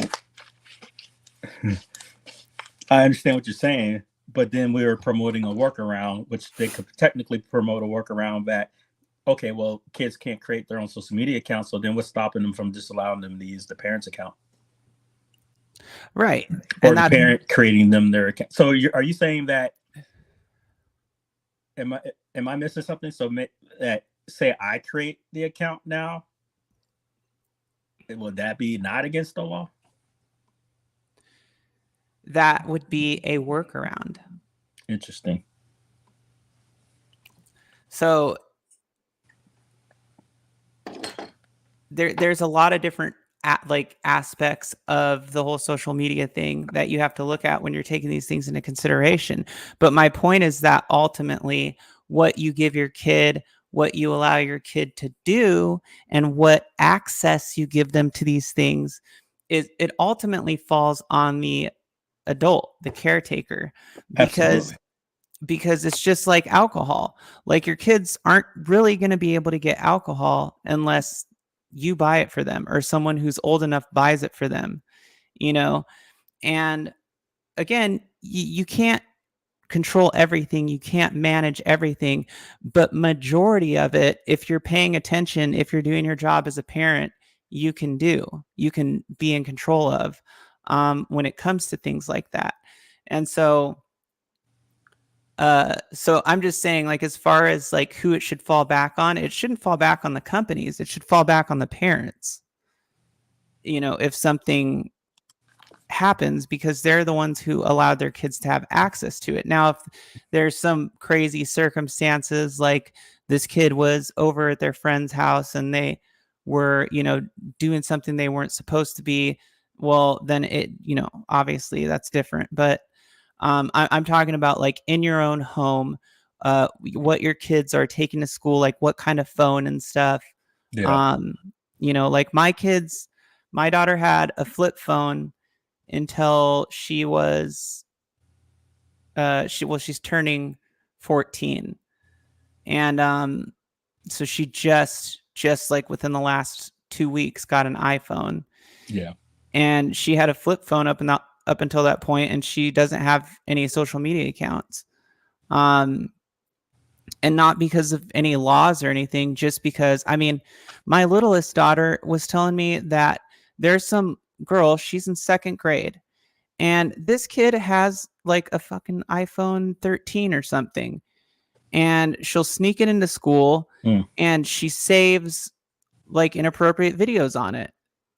Yeah, some kid was doing that shit to my my youngest on the school bus. They had a school Chromebook showing them inappropriate video stuff. I think it was like girls in bikinis or some silly crap. Right. But you know, I had him report it, and it was on the school tab or, you know, computer. I'm like, come on, folks, what the heck?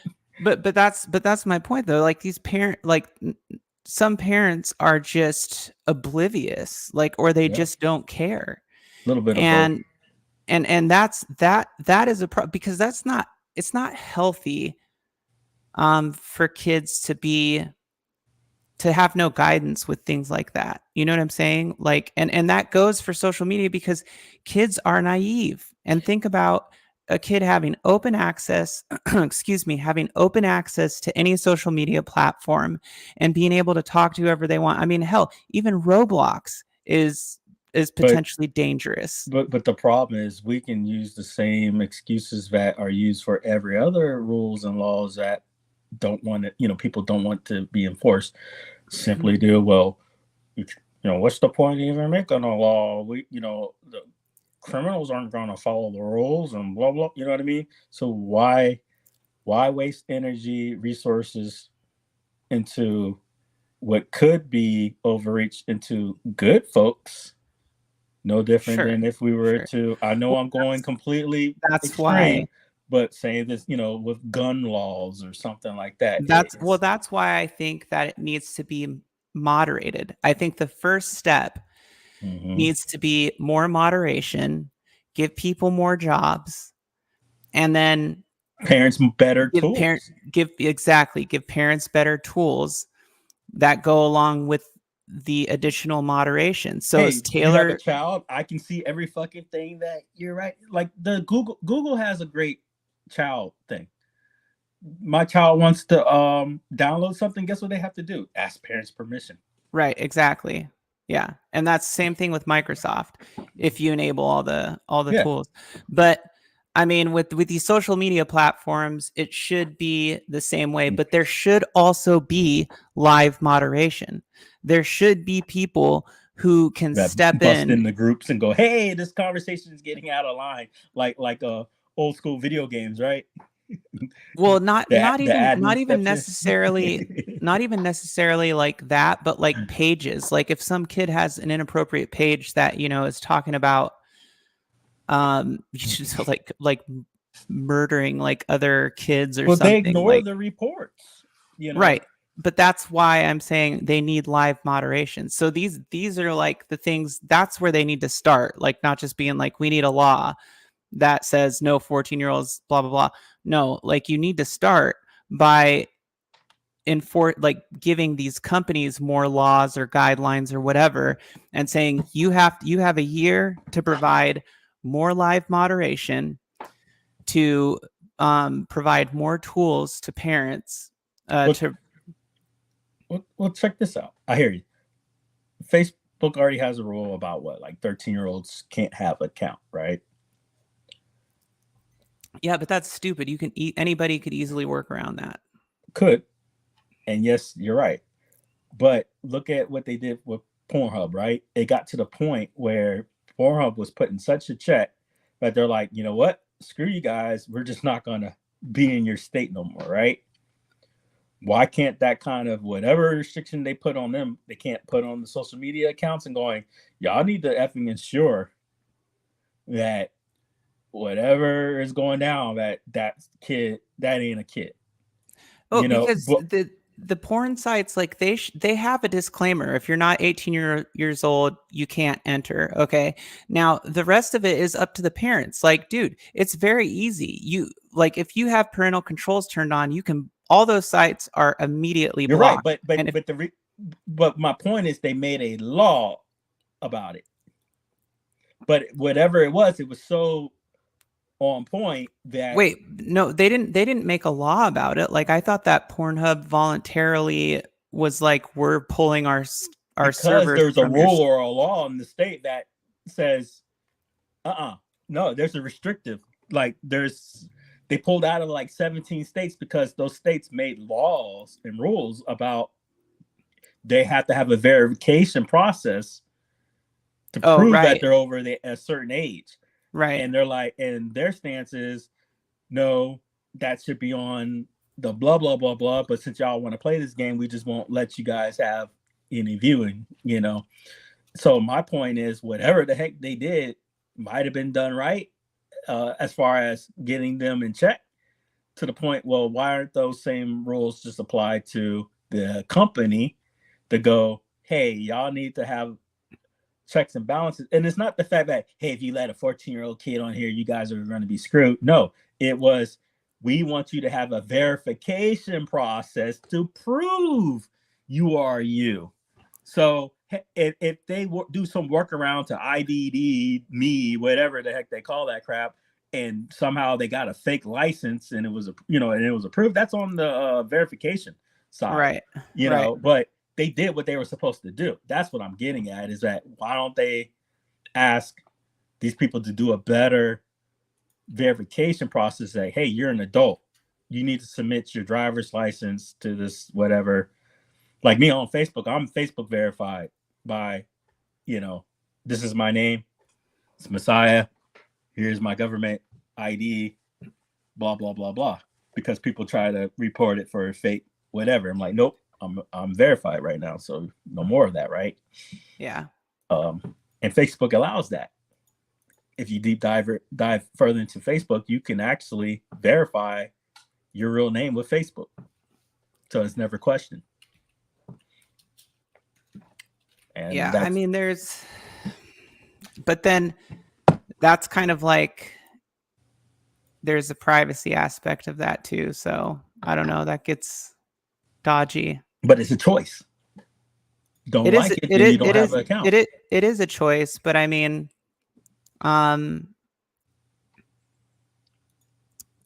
you signed up. You're signing up. There's a lot of different. Honestly, there's a lot of different arguments that I could bring up about this, but I don't have time. I have like 6 minutes left. Weekend. We're going deep dive. Yeah, but I mean, it is a good topic for conversation, because I think like that's another thing, like the privacy aspect of online environments is important, because it's important like for people to be able to have some level of anonymity for safety. And the more information that you put out onto these social media platforms, I mean, they're not secure. Like, people hack them all the time and get people's information. So like, that's like one of my biggest arguments, is like, unless they're going to be held liable for that, then you shouldn't be required to verify yourself. Now, again, that goes back to the live moderation thing. Like, so if you have people who are having predatory behaviors, I think you are required because Facebook doesn't want fake. They want your real name. Yeah, and the thing is, and though, I think is that's that the rule. I think that's a policy rule that you have to abide by, or you're not permitted to have an account. But like, look, if somebody has an account that has predatory behavior, usually like those accounts are tied to certain devices, right? Like Yes. you can see that, like, all right, I logged in on Google and I logged in on my iPhone, whatever. Okay. Well, if your account is tied to that device, then and you have predatory behavior, then your Meta accounts on that device should be like, you should have no more access on that device. For example, like if you've had multiple accounts, a violation, like, okay, this device is banned from using our apps because of its behavior. You know what I'm saying? Like that is a more logical approach, in my opinion. But saying that people have to like verify themselves and put their, real identity out there when all these Meta platforms have problems even keeping their platform secure is a little bit asinine, and it's just not safe. I mean, I just don't think it's safe for many other reasons, but that's the catch-22. It was also not safe to have a bunch of trolls. So, there's so much to talk about that, I think, just like you said, it needs to start smaller than a law, that there needs to be better tools. Now, if a law needs to be made to enforce the tools, so be it. Like, Right. hey, you need to figure out a way that parents can monitor their children, or, we get an alert when they say certain words or something, like your child's talking about, dogs, and you didn't want them to talk about dogs. Like, I remember when I had my son finally have a phone, I told him what was going to be on it or whatever. It was like Dog Watch or something, whatever the fuck app was. And thank God I had it, because I had put it on the Chromebook and it was alerting me on certain stuff. And I was able to go all the way into like deep dive into like, because when they started with this whole COVID thing, they were on Teams, and it flagged all these crap that these kids were like typing in Teams. I was like, no,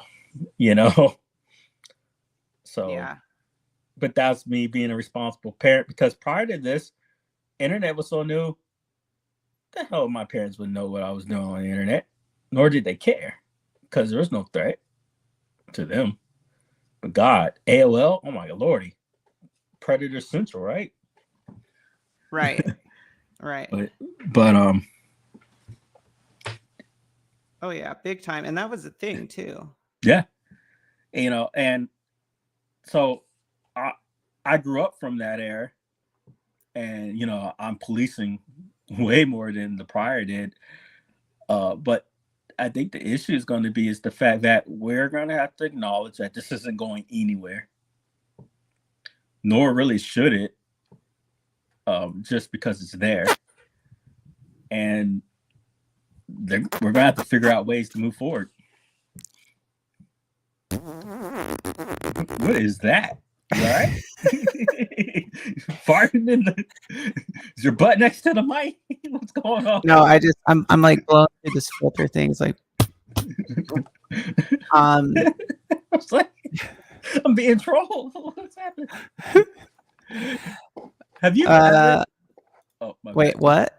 Oh, I was gonna ask Dude, you. when are you gonna put lights up in your background? You need to like put some like more ambient lighting in your background. Check this. I just got like a grand computer a couple of days ago, so that's about to come in from Best Buy. So I'm gonna have the whole green screen shit, all that good crap probably going on. All right, I gotta Have you ever, real quick, you ever remember this game Normality? Let me see. kind of plays into everything. I just remembered when you talked about normality or some shit. I was like, normality. I forgot about this game. Ah, too loud. I'm gonna build a luge for my speakers if I ever see 'em. I'll be glad to get out of here. Oh my god, this is such a 90s game. Oh yeah. I don't remember this. So it's just like this hippie shit of like, you know, like escape the apartment kind of crap. They're making it way too quirky, but it was called Normality, and you were just like in this dredge of this world. Yeah. And, you know, obviously you're a hippie, but the game was really freaking cool for its era. It was that whole, you know, these guys made this style of games. They were famous for it. Interplay, where it's like the point and click shit. Yeah.